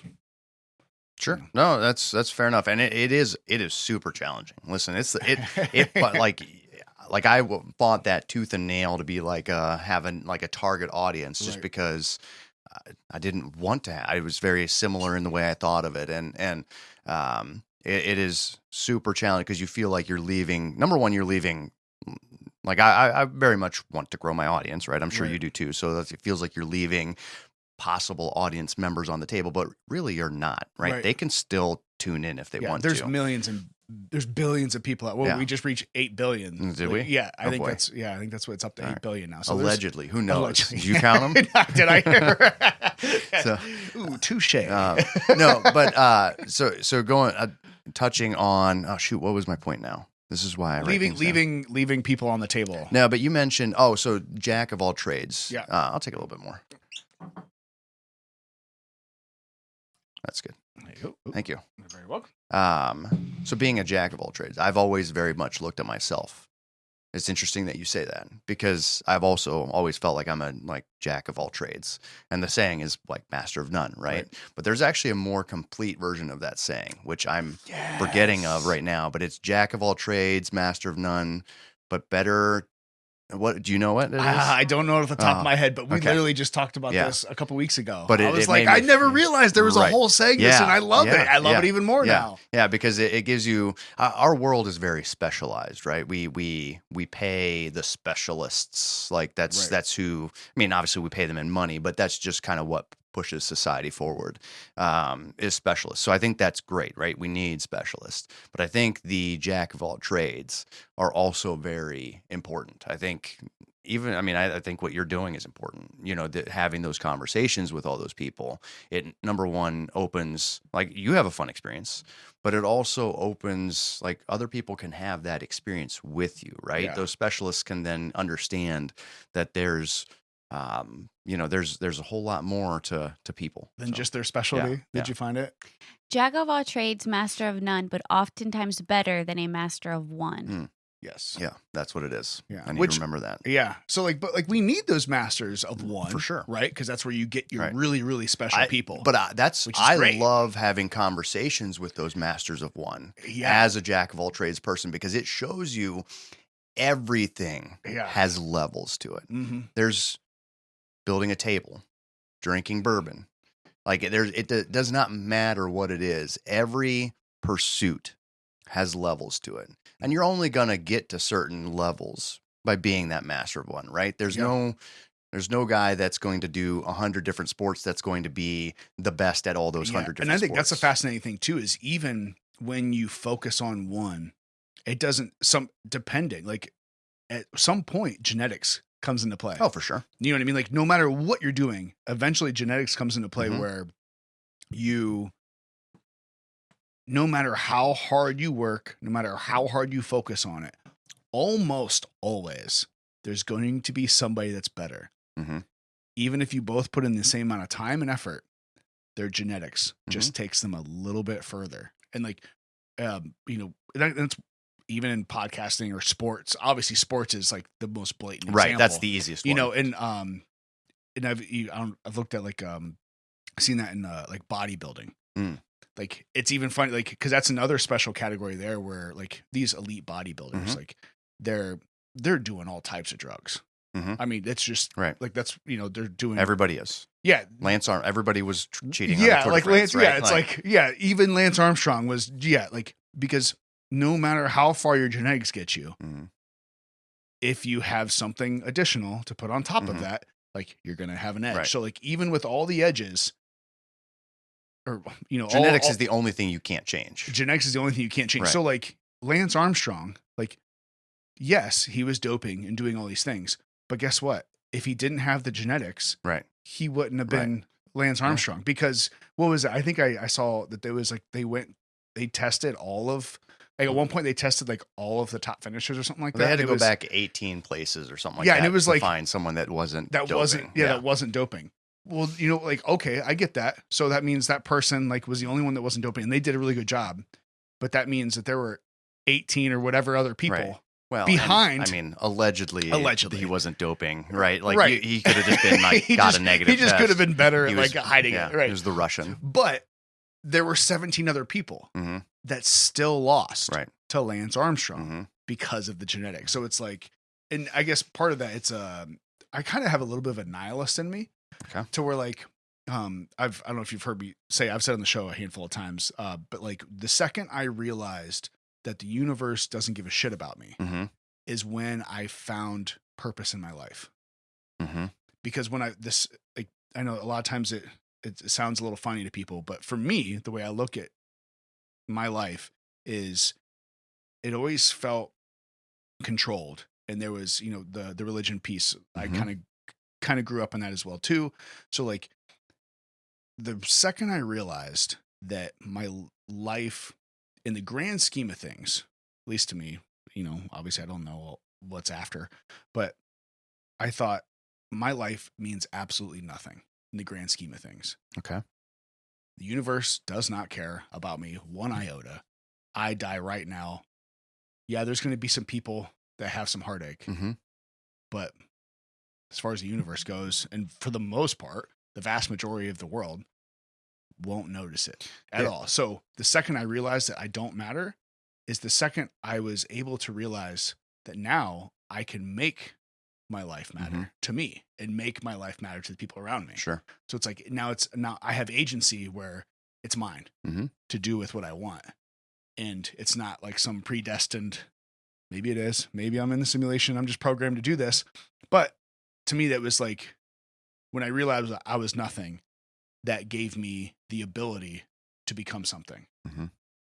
So that was like my, no, I get that. I would push the back a little bit in that while I agree that the universe doesn't care, I think the ripple effects that we have with people, with whatever, I think those resonate for more years than you can even imagine. Like we're whatever, like our ancestors of millions of years ago, like we're here because of them. And I think while I agree with what you're saying, that as far as like the universe doesn't necessarily care, but I also, I guess I also disagree a little bit, but that doesn't matter. I do think that freedom that you get from that is very similar to what I got. I wouldn't have, I guess, quite thought of it in the same way that you're looking at it, but I'm trying to think this is a difficult thing to like discuss as far as like making it clear.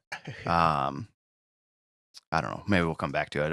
I kind of lost my train of thought now, but anyway, I agree, I guess. Yeah. Well, I guess to the point, it was like, I can, try to amplify and make those ripple effects better.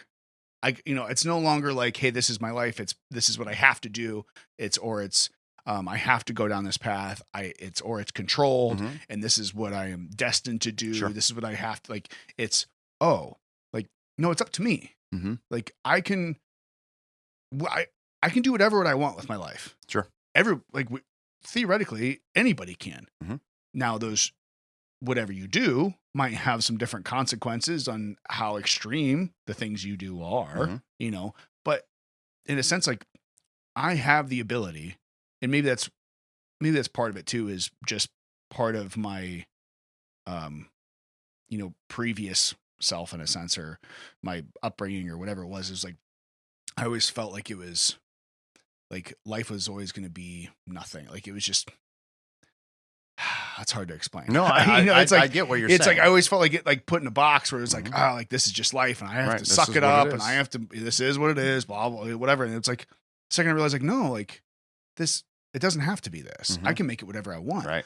I can make it extremely bad. You're talking about video games. Like I could go and I could do Grand Theft Auto, right? Right. I could do whatever I wanted. Yeah.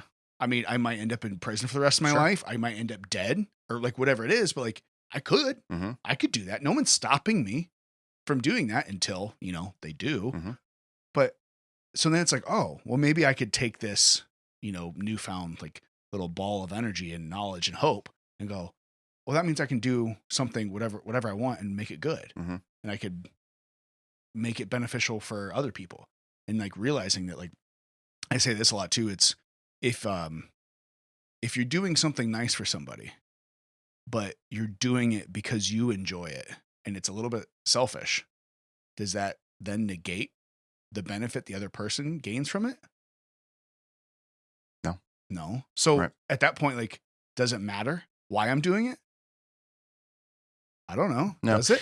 No, I mean, I would say that like the intention behind it does matter, but I would say like, is my intention, like, am I going to go, am I going to go serve soup at a soup kitchen because there's somebody going to run a news story on me and it's going to bolster my thing? I do think that matters in what you get out of it. Oh yeah. No, Not necessarily like the person's still yeah. going to get soup, right? But I think it matters more on your end. Right. Like, am I do I enjoy helping people, and can I, whatever, soup kitchen was like a weird Right. thing, but But if you just love the smell of soup, then Right. you just like using a ladle. Sure. Is it that, maybe so. Yeah, I just love Not using. like, do you love helping people, serving your community? Do you love using a ladle? Well, that's why I use that example, because it's like, he's another soup sniffer. yeah, Get the soup sniffer out of yeah, here. exactly.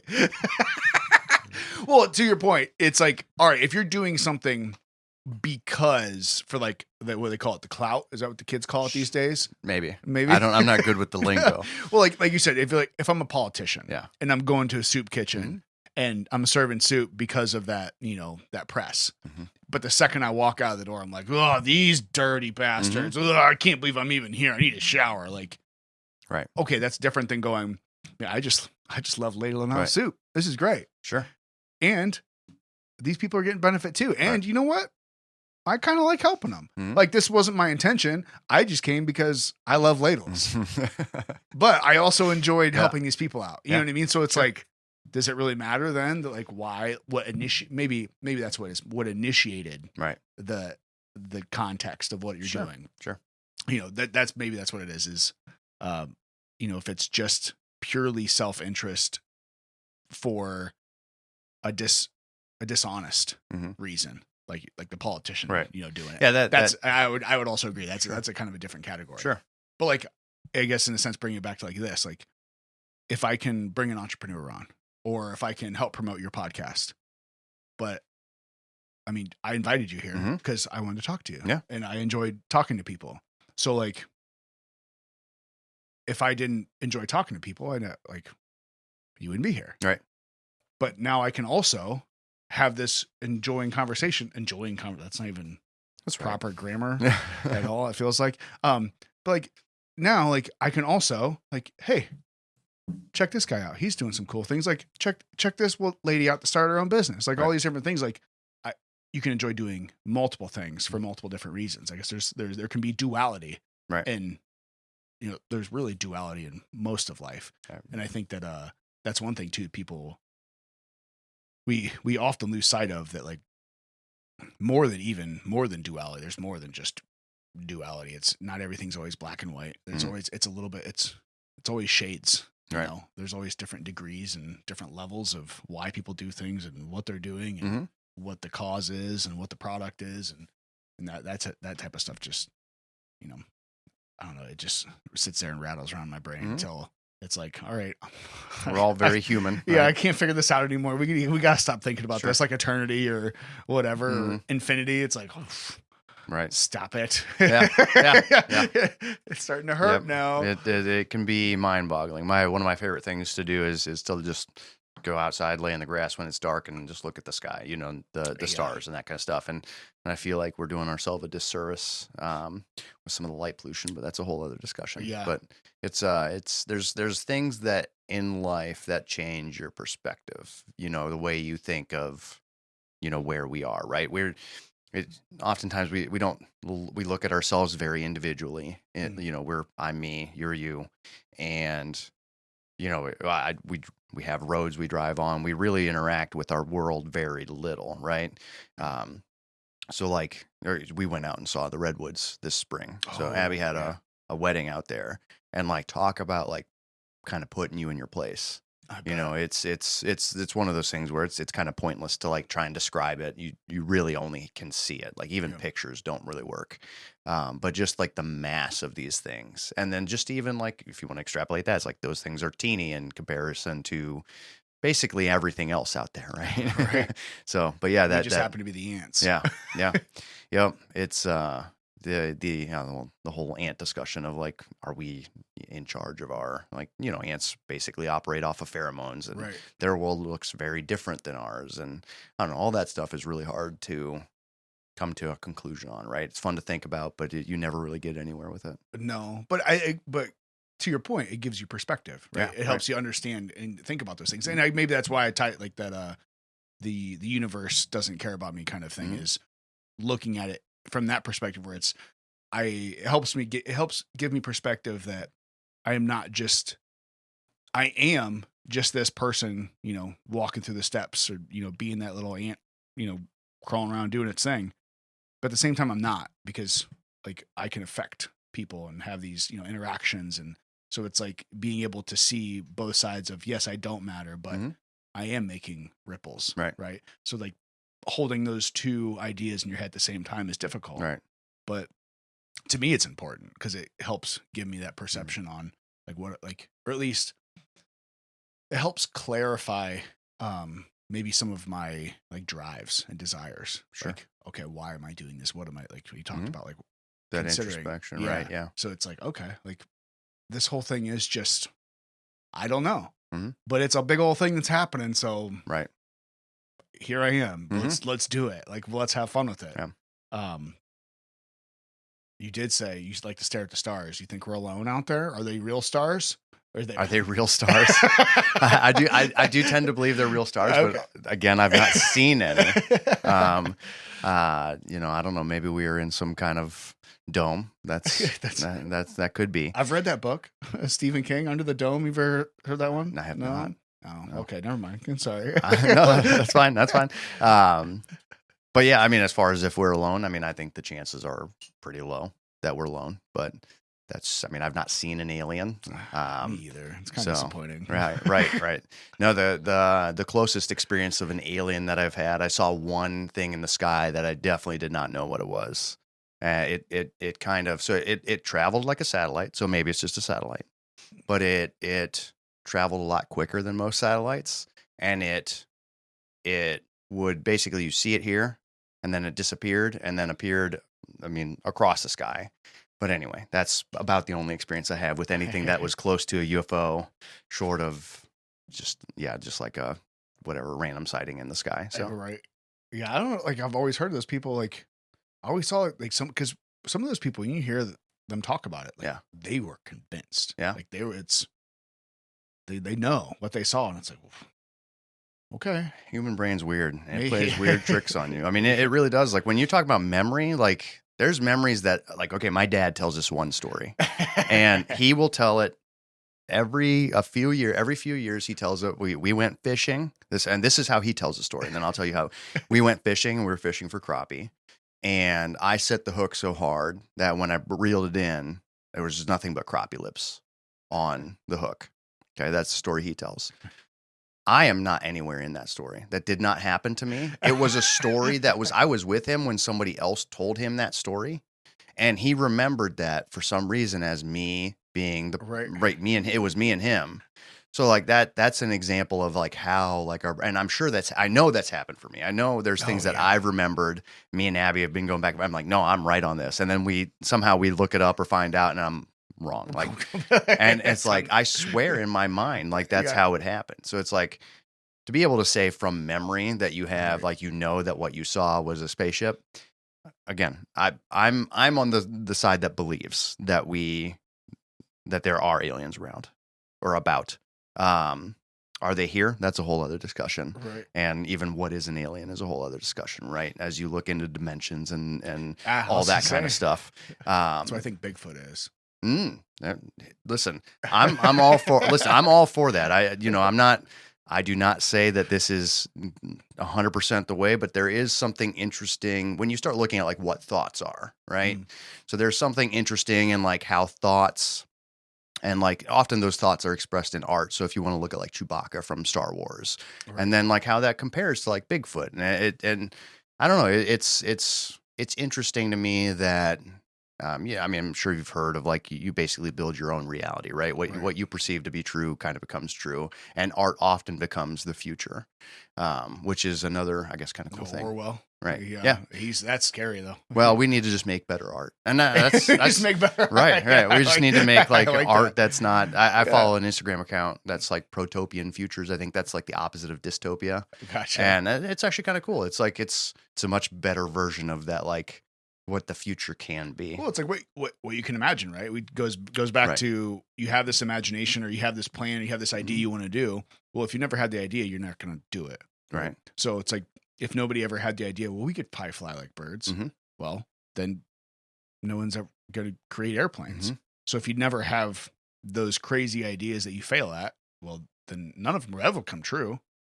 If you don't have them or if you don't try. Right. So it's like, it's like what's out there? What do we don't know? And like the discussion with the space and all those different, I joke about Bigfoot.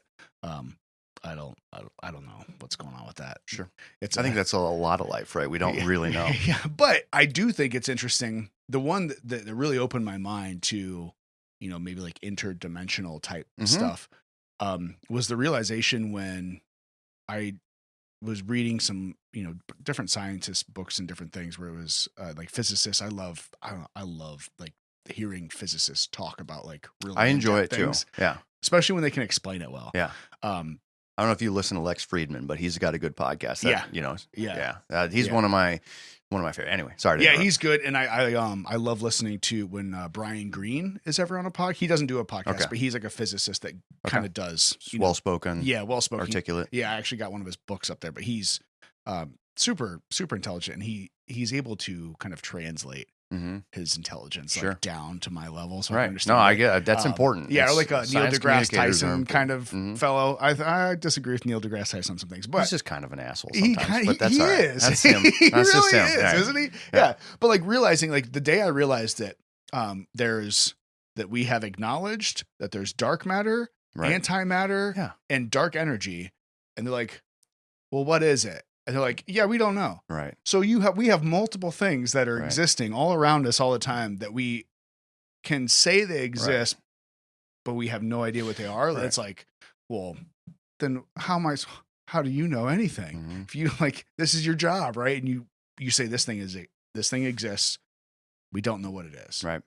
Okay. So what else out there is? It's like they use the ant analogy. Right. If an ant is on this table, it doesn't recognize the books on my bookshelf. Right. It doesn't know there's a TV there. Like it's living in a dimension or a world that doesn't recognize what's around it. Its senses do not allow it to perceive those other things. So what senses don't we have that are we missing to help us perceive the things around us that it's like, I don't know.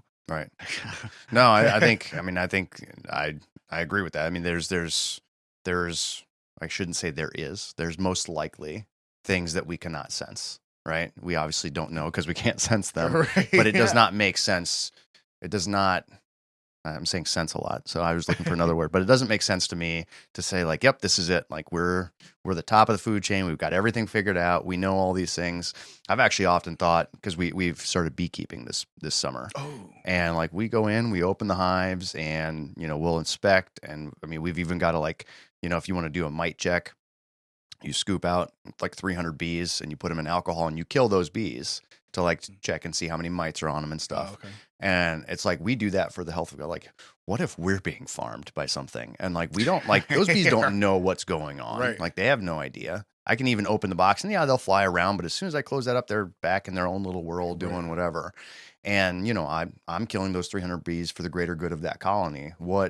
Like, imagine if we're being farmed by something. I mean, that's like, I have no reason to think that we're being farmed, but it's just no, it's one of those interesting. thoughts like what's out there. Right. Just because we don't perceive it, Right. doesn't mean it's not. Right. I mean, anything real. more intelligent than us is not even going to allow us to perceive it, right? Like that's in a perfect world, my bees wouldn't know I was there at all, right? Like, and I don't.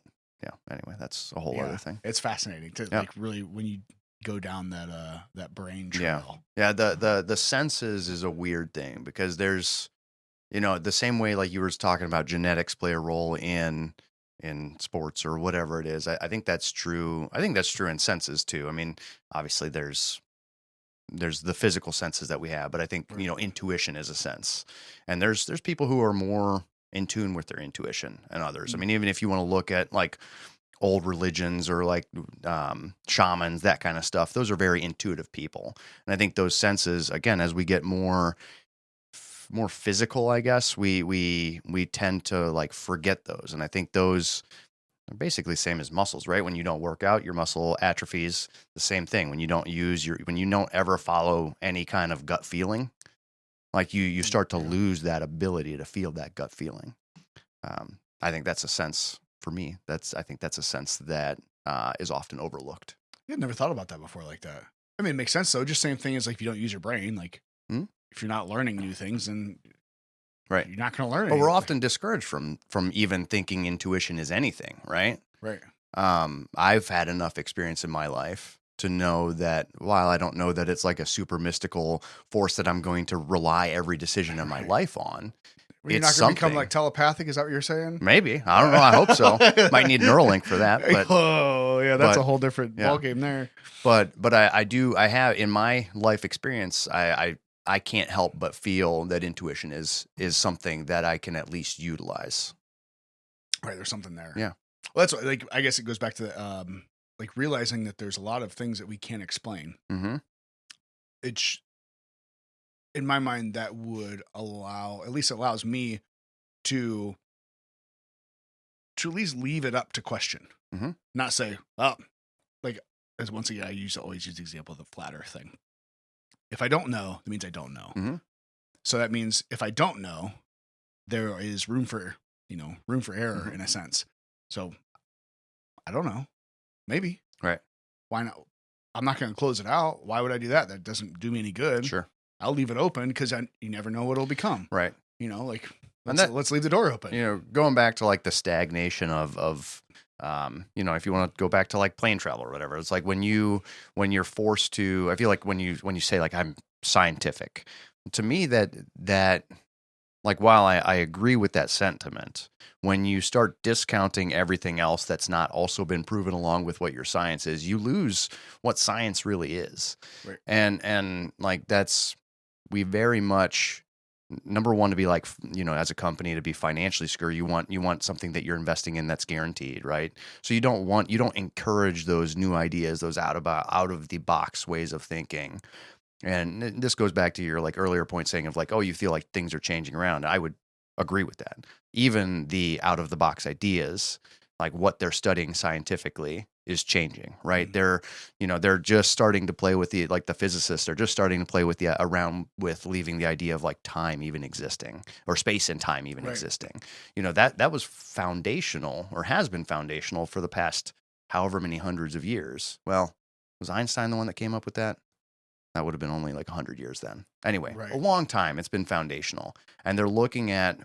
I think he questioned some of space and time and did he? the potential of being able to Right. It'd Well, be a I know little like with wonky. wormholes and all that Right, stuff. yeah. But the fact that like, okay, when you think about what time is, it is kind of just a human concept, right? Yeah. Like now is always now, and it's the only thing that ever exists, right? So like why do we have a perception of time? I don't know. It's I haven't really I don't have a more complete thought on that. But other than just like times to me seems like it's very much human. The Earth doesn't know what time it is, right? Right. Like the planets don't know what time it is. Space is a little harder one, right? Like like I can physically there's distance between me and you, Right. so that one's a little bit more difficult for me to understand. But that's when you get kind of start thinking of okay, well, everything that I know is built inside my head. Like I perceive it through my senses, and then it compiles in my brain, and then that's how I perceive it. Who's to say that the space isn't really? I don't know. It's a whole weird discussion there. So Well, it goes back to the does blue look blue? right, Whatever it is, it's and the thought of consciousness. Like we have no idea what that is. right, It's just however you want to explain it. There's a bunch of ways that people have explained it. Scientists have explained it. It's electrical synapses and all these different things. Like right. okay, but what is it? Well, I don't know. Mm-hmm. Like it's just there's no way to explain something that we don't have the agency to even understand. Right. In a sense, we're lacking that sense, right? Mm-hmm. We don't know. Like we can't explain it because we don't know how, or Right. we don't have the capabilities of understanding it. And Yeah. if you don't have the capability of understanding it, then it means you can't explain it, right? Sure. Like, Yeah. No, yeah. My recently my favorite way of thinking about that has been your brain as an antenna for consciousness. Basically, I don't know if you've heard that way of thinking. It's not really a theory. Well, I guess it would be a theory. It's not like a scientific theory or anything. But basically, that your brain picks up. Going back to what thoughts are, right? I mean, where's a thought come from, right? It's you don't. Daydreaming, where does that stuff come from? Does it bubble up inside of your brain, or is it our thoughts? I've heard, I mean, more than it's not just these are not my ideas, by the way. These are things that I read, but of spending time with the muse, even you create things, right? Where do those creations come from? Where did the Wright brothers get the idea of building an airplane? Why were people on the other side of the world building the airplane at the same time as the Wright brothers? Yeah. I'm a little bit more in. I won't say this is. It's hard because when I say these things, it makes it sound like this is exactly what I believe, and that's not always true. So I feel like I have to justify, and I need to stop doing. Well, I think you can have a thought without right, but it is my self defense mechanism I of getcha. Clarifying this is not necessarily how I believe, but it is interesting to me. Okay, if thoughts are beings, and the only way we can have a thought is if those beings allow us to have them, because I don't remember the name, but I believe there's 2 other people that finished an airplane within a few days of the Wright brothers. I think you might be right. I think yeah, and it's, to me, for something that's that brand new. And this was before the internet. This was, I mean, they had newspapers, but I mean, to happen completely remotely from each other. Right. To me, there's got to be something different going on there.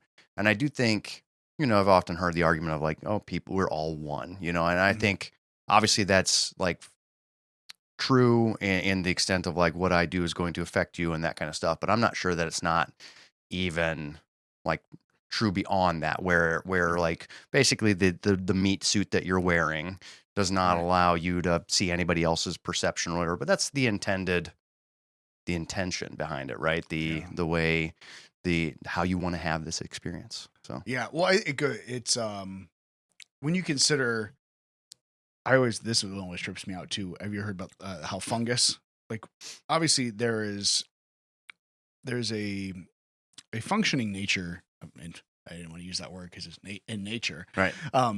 There's a symbiotic relationship with a lot of things in nature, trees and fungus and the mycelium, and all those different things. But there's also, they've seen things where fungus will do the exact same thing completely remotely on other continents at the exact same time. It's not necessarily related to a season, right? But so it's all right, are these things, are they are they connected somehow? You know, particularly fungus is a weird thing. Like when you really dig into all the weird things that fungus mushrooms does, are weird. Like in general. Yeah, like all of the stuff that they do, it's weird. So it's like, all right, like how, like what is, you know, what's alive? You know, what is that thing going through? Like all these, like what's intelligence? Like, is there something happening there that we just can't perceive? I don't like. It seems to be, because if these things are communicating, like, you know, a lot of plants will do certain things that are just like, well, that doesn't seem like that would make sense for this thing that just grows out of the ground to, you know, communicate and, you know, work together with other plants. Like there's some things going on that I think we often discount because we can't sense it. We can't perceive what exactly is going on. So it's just like, oh, they're just plants. Let's eat them, like, or whatever it is, you know? So it's like, all right, what else, like, these, like, what all is going on? Like what, like, and trying to wrap your head around something that you can't wrap your head around. Really. It's like, it makes, it's like that. It challenges us, like, internally in a way that I think makes us feel uncomfortable in a sense. I love that uncomfortable feeling though. For thoughts. Like I know a lot of people don't, because it can kind of shake you to your core. Yeah. But if you can use it as fuel, you know, and be comfortable, being comfortable in the uncomfortable, you know, like, or not necessarily you're not going to be comfortable, but being no, okay. I think I mean, yeah, I think that's like being comfortable in that uncomfortable. I think that's where growth comes from. But that's anyway, continue. Sorry. I don't even know where I was going with it, to be honest. Well, no. Okay, so have you heard of morphic resonance? I think it's not Donald Hoffman that has that theory, but morphic resonance is the idea. So there's that there's, like, have you heard of like the Akashic record? That's more of the woo one, where it's like collective shared humanity's knowledge. I'm familiar with the you get term, into like Atlantis and all that stuff. But anyway, the idea of morphic resonance, with similar to what you're talking about, the fungus, where, you know, on one side of the planet, I mean, I would look at, that's kind of what I would look at as like the Wright brothers. Their pursuit was okay. They were thinking of this something that could fly. So were these other people on the other side of the world. They didn't share knowledge. The idea that there's an energy out there that carries our thoughts or our experiences, that kind of stuff. So. Well, maybe that's where I think that's where I started off. The idea in my, at least in my head, I got lost in my own thoughts. Listen, that happens. But when you realize there's, you know, radio waves, like all these things like that we know exist that we can't see, microwaves, all different types of waves, different frequencies, all those things. So like, you know, what's happening to us and those shared experiences or whatever it can be. I have no idea. But there's just so much out there that we can't, you know, put a label on and understand it completely or see it. And, you know, it's like, all right, well, I can't hear colors, you know, maybe I've heard some people can do that. Like, so weird things where like they see sounds and like different things. Like there would be like things, no, for lack of a better term, things like short circuited or like wires crossed in the brain where like people like will see sounds. Right. Like just because the perception, their brain takes that signal and turns it into something. Obviously they're not like, not as ideal as what we would think of as seeing sounds, these beautiful things, but it's like what really makes us what we are and like what gives us that experience. Well, I don't know. Like there's so much out there that maybe there are those shared experiences, and it's that what they spooky action at a distance, you know, that quantum physics, you know, that's that whole, that kind of spurs a lot of things too that just make my mind hurt. That's why I got the cat, and the one of the original t-shirts we had was 2 cats. It was a skeleton that looked like an x-ray of a cat, and then just the silhouette of a cat. That have you ever heard Schrodinger? Yeah. So that whole, I don't understand that, like why the box is closed and the cat disappears. That's never really made sense with me. But so, well, maybe you can explain it. Maybe. So the idea, and this I'm going to probably butcher it a little bit, but I've tried to make it basic. So the idea is you put a cat in a box, right? And there's radioactive material in a jar, and it's something's going to break that jar that has the radioactive material in it. Okay. And then there's a Geiger counter. Geiger counter that. Geiger. Yeah. Geiger counter. I think it's Geiger. Geiger. I can't say that right now. It's weird. That's all right. But if it registers radioactivity, it's a very, very small amount. So if it registers that radioactivity, then it'll like, I think it releases like a toxin or something like that. But the radioactive material is so little that it's basically kind of up to chance on whether or not it's going to register it or not. Okay. So if it registers the radioactivity, it'll kill the cat. And if it doesn't, it won't. But you won't know if the cat is dead or not until you open the box. So it's the and he used it as a ridiculous description of quantum mechanics and how it works, because it's kind of a ridiculous example. Sure. But the idea is you don't know if the cat is dead or not until you observe it. Right. So the cat could be alive or dead.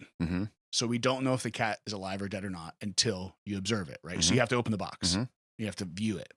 So the ridiculous example represents how quantum mechanics or quantum physics is how they've realized that these electrons, and they've done tests where they shoot, electrons through this wall or whatever it is, this registering whatever. I can't think of the words right now. Talk about like the hole where they do like one hole. So, but what happens is these electrons can be simultaneously at two places at the same time. But we don't know where it's at until we observe it. And so the theory is that actually observing it is what changes it.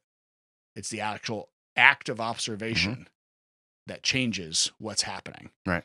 So it's that theory in life is you don't know what's going on until you observe it, but also you have to understand that observing it changes what's going on. Right. It has an effect on it. Has an effect on what's going on. So then it's like, well, will it still be the same if I don't observe it or not? Or if I don't look at it, or if I don't do something about it, will it be the same? Don't know. You don't know. But by you doing it, you're definitely going to change something. But so it's that trickle effect, or well, there's plenty of different names for it out there, but you don't know what it's going to be until you observe it. Right. But by observing it, you change what it is. Yeah, that's like I know that I've listened to different physicists and trying to like explain quantum mechanics, and it's like even quantum computing. I'm like, I don't know what that means. Like, what is that even supposed to like be? But obviously that's for people that are more intelligent than I, or more specialized than I am. I shouldn't say intelligent. Yeah, there's that's another thing I've learned over the past few years quite a bit, and talking to a lot of people, and Anthony usually how he hammers this home with me is there's a difference between education and intelligence. It was like the day I realized, I was like, oh, right. Like that makes a lot of sense, because I've met, and I don't mean to be a jerk, but I've met a lot of very educated people that, like it didn't help your intelligence level out at all. Like you just ended up with a piece of paper. Like you worked your way through it. But like I've met a lot of really, really intelligent people that have never graduated high school. Right. So it's like those are two very well, we have a lot of that in our area. We have a lot of business owners that are Amish that went to the 8th grade. They're not educated at all, but they are very intelligent. Very, there's a I've had 2 guys on my podcast that are Amish, and I mean there's like you again looking from the outside, you'd be like 8th grade education, not that, but they're well thought, and like they're intelligent, put it that way. So, but yeah, that's kind of got off. Well, that's what we've had. Scott and Seth Perkins, the white feather meats, the bearded butchers. Like what I think that was, they left school when it was like what 5th and 7th grade or something like that. Oh, really? And that was the last time they'd ever I think their family did kind of like a homeschooling ish environment, but they worked like in the butcher shop, like starting at like I think it was like 5th and 7th grade. They just started that was what they did, and now I mean, they're massive. Like, and they're building a new building there now. Yeah, right? They're blowing up. Like they have so many things, awesome things going on. But it's like you realize like they're nice, they're kind, they're genuine, like they're intelligent, like they're not stupid. Like they run that business. Like they've turned a butcher shop into this massive like online presence, and like it connected with all these like big business owners and people. It's like it makes you realize like that little piece of paper doesn't, it Right. doesn't determine your, Right. your life moving forward. I think there's also an importance in how you talk to yourself. So, that's why I corrected myself actually is, rather than say I'm not intelligent, say like I'm not educated in that. I don't specialize in that. Mm-hmm.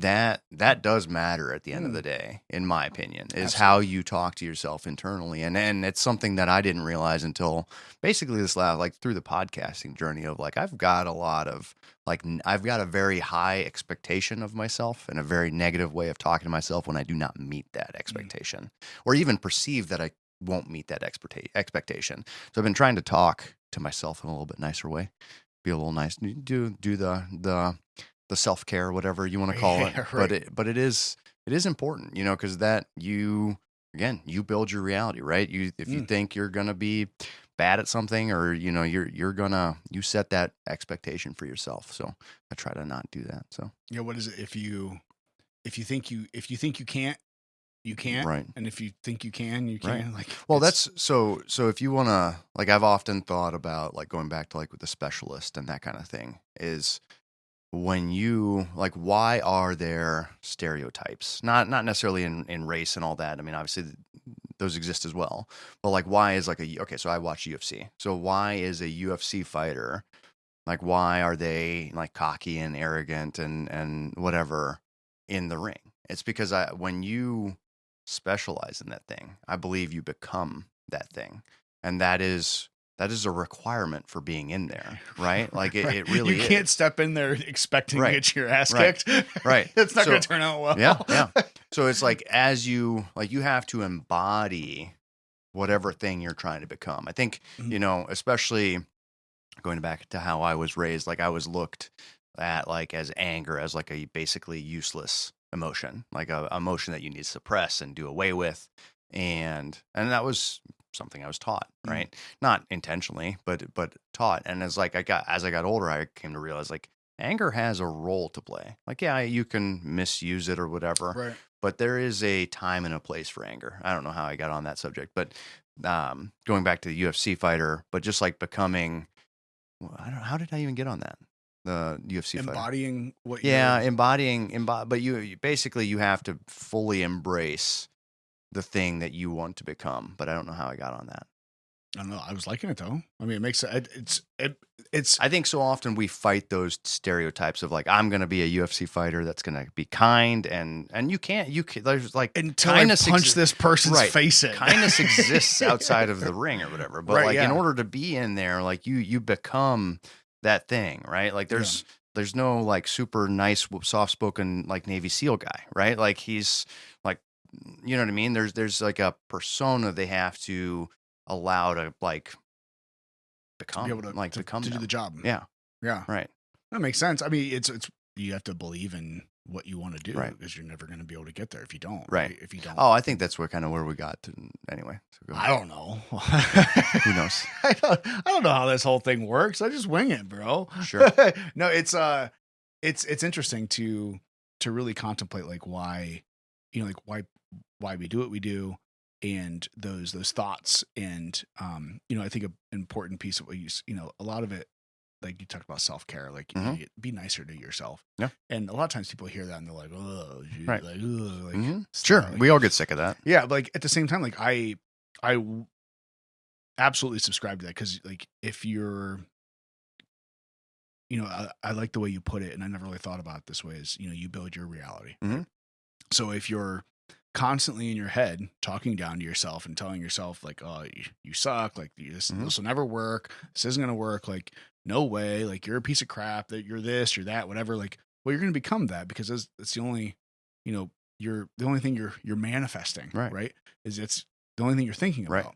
I've told people that I've done it before. This is why I've told people this, because like sometimes like, we can find ourselves stuck in especially negative mental loops. It's very easy to be negative, right? Like that's the easiest thing in the world, to just be negative all the time. But when you find yourself there, it's that one of that introspectiveness you've talked about, is realizing it, and then, all right, how do you get out of that? It's like, well, sometimes you just have to say like, no, like you have to talk to yourself, like, not doing it, not today, not doing it, no, like I gotta change my thoughts. Like even if I have to like forcefully try to, be ridiculous in a way to change my thoughts. Like sometimes you have to do that, because if you don't change your thoughts, you don't change the reality that you're building, well, then you're going to end up with that negative reality that you've built for yourself. Right. And that's that, the intuition, the gut feeling, those things you put out into the universe, or isn't that what we always manifesting it to the universe?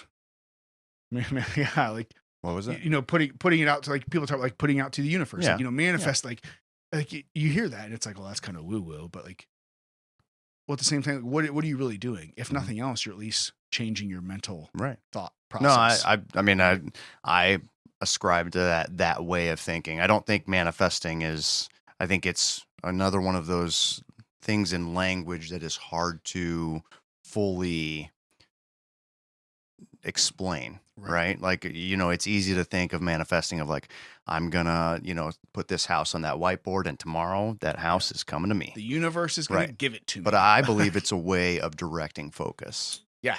Going back to, so my way of thinking is that the two most important things that I have are my intention and attention.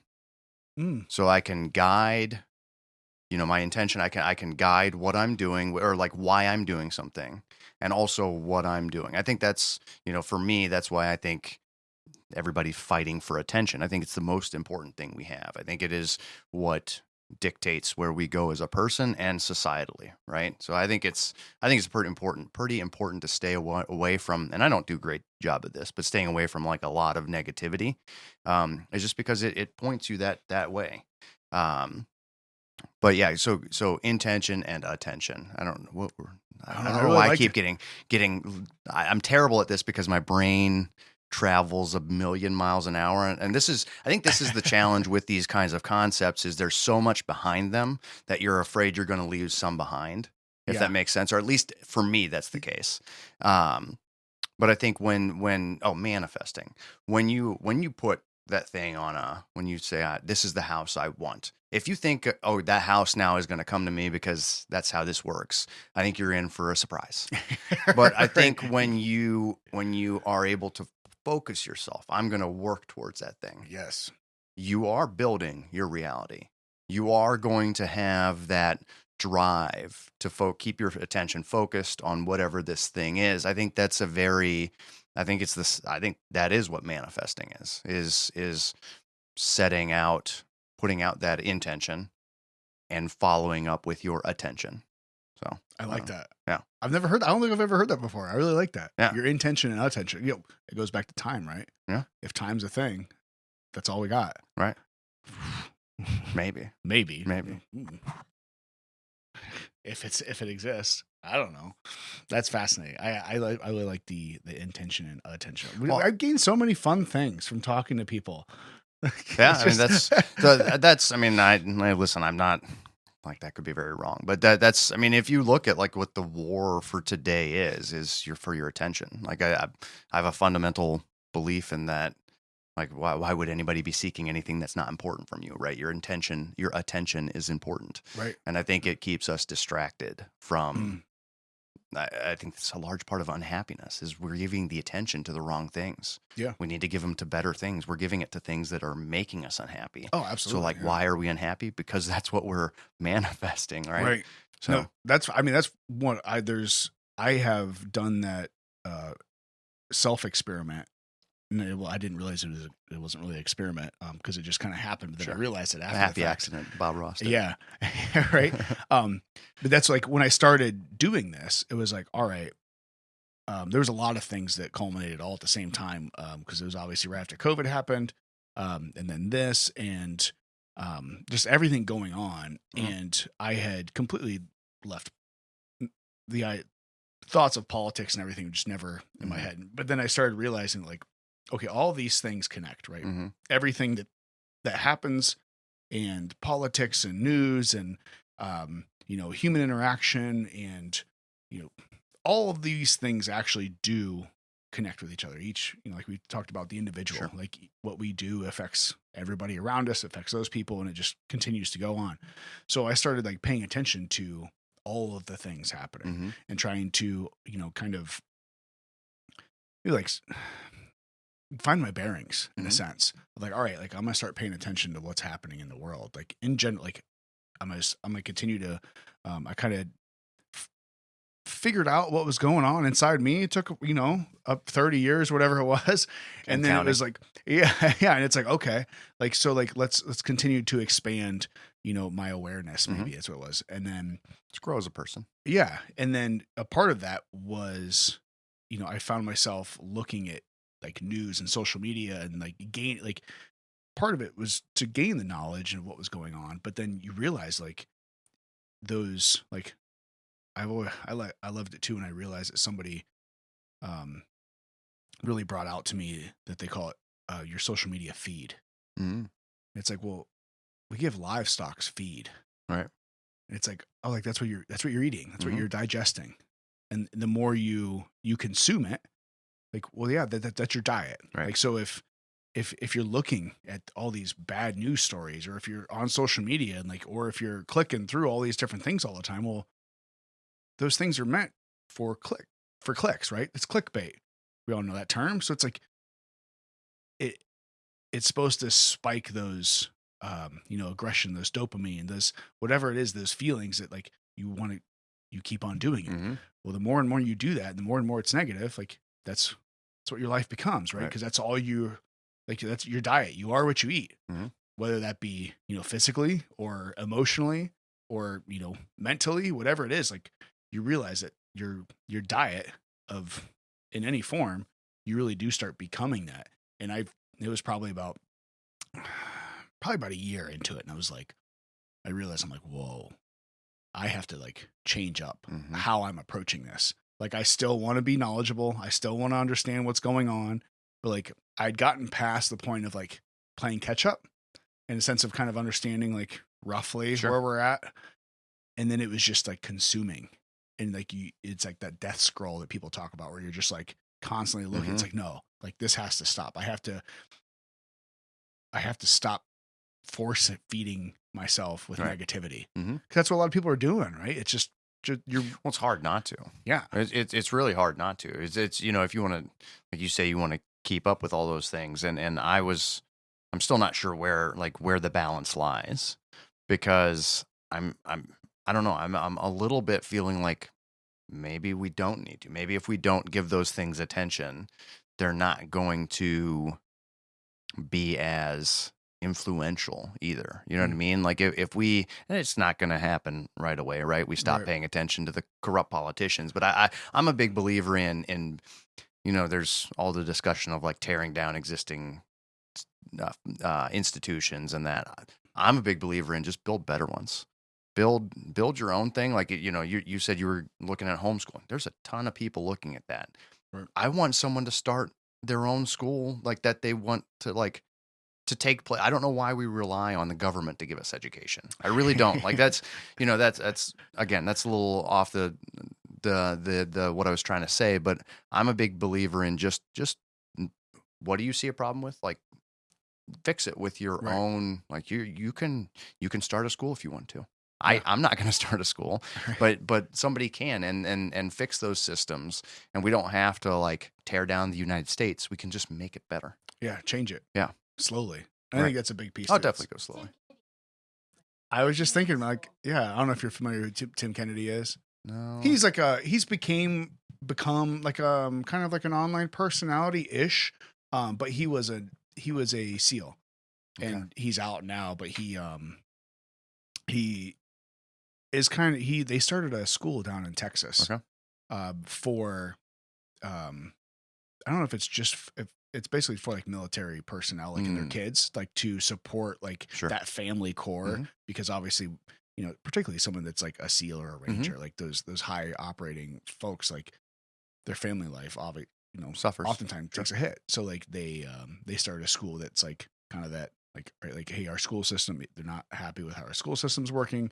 We need to support, the families that, that he's obviously intimately familiar with, those military families. I think it's only military families that they allowed in, but like they started basically a private school. Like, look, let's try to fix this, right? Let's, like you said, like we see a giant problem with something, like, all right, instead of, like you said, burning it down to the ground, well, that's great. Like the system that you didn't think was working is now gone, but What's there?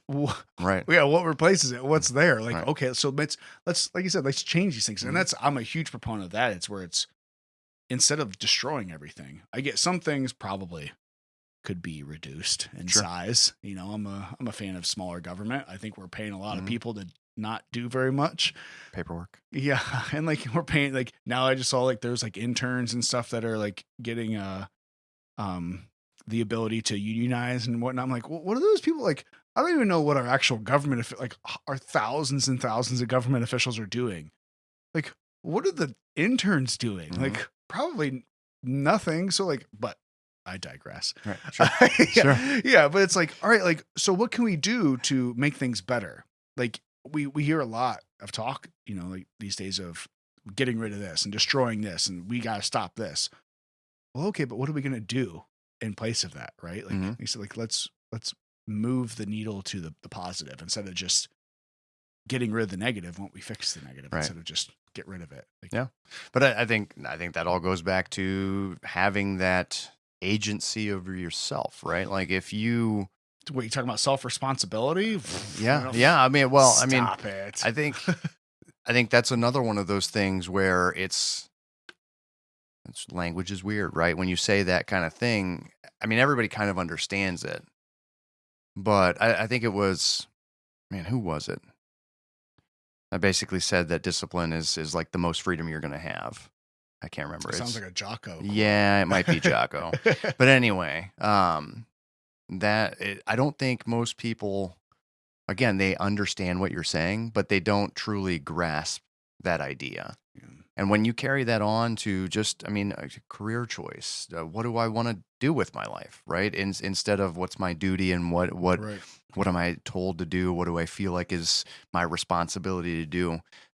When you look at it, you start, you know, I had a guy on the podcast that they were looking for like a babysitter. They can't find any babysitters. They can't find a daycare, that kind of stuff. And it's like, I think there's like a weird thing that happens with technology where it kind of takes away that self-agency, like the need to be like, you know, a few hundred years ago, you needed to be self-reliant. You need to make your stuff happen or you're not going to eat. Yeah. Right.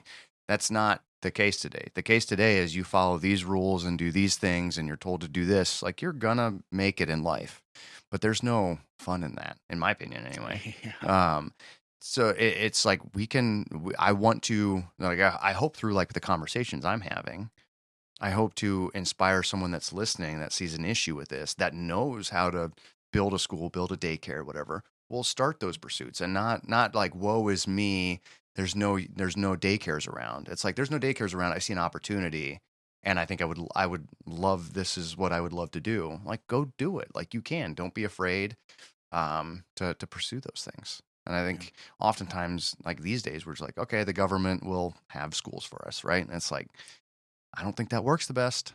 Yeah, I think that's a good point that we have in the last, you know, few generations of people that we've stopped being at least somewhat self-reliant. Oh yeah. Right. So it's like everything has become so easy that we expect everything to be easy. It's like, well, until it's not, and it's like, well, someone's got to take care of me.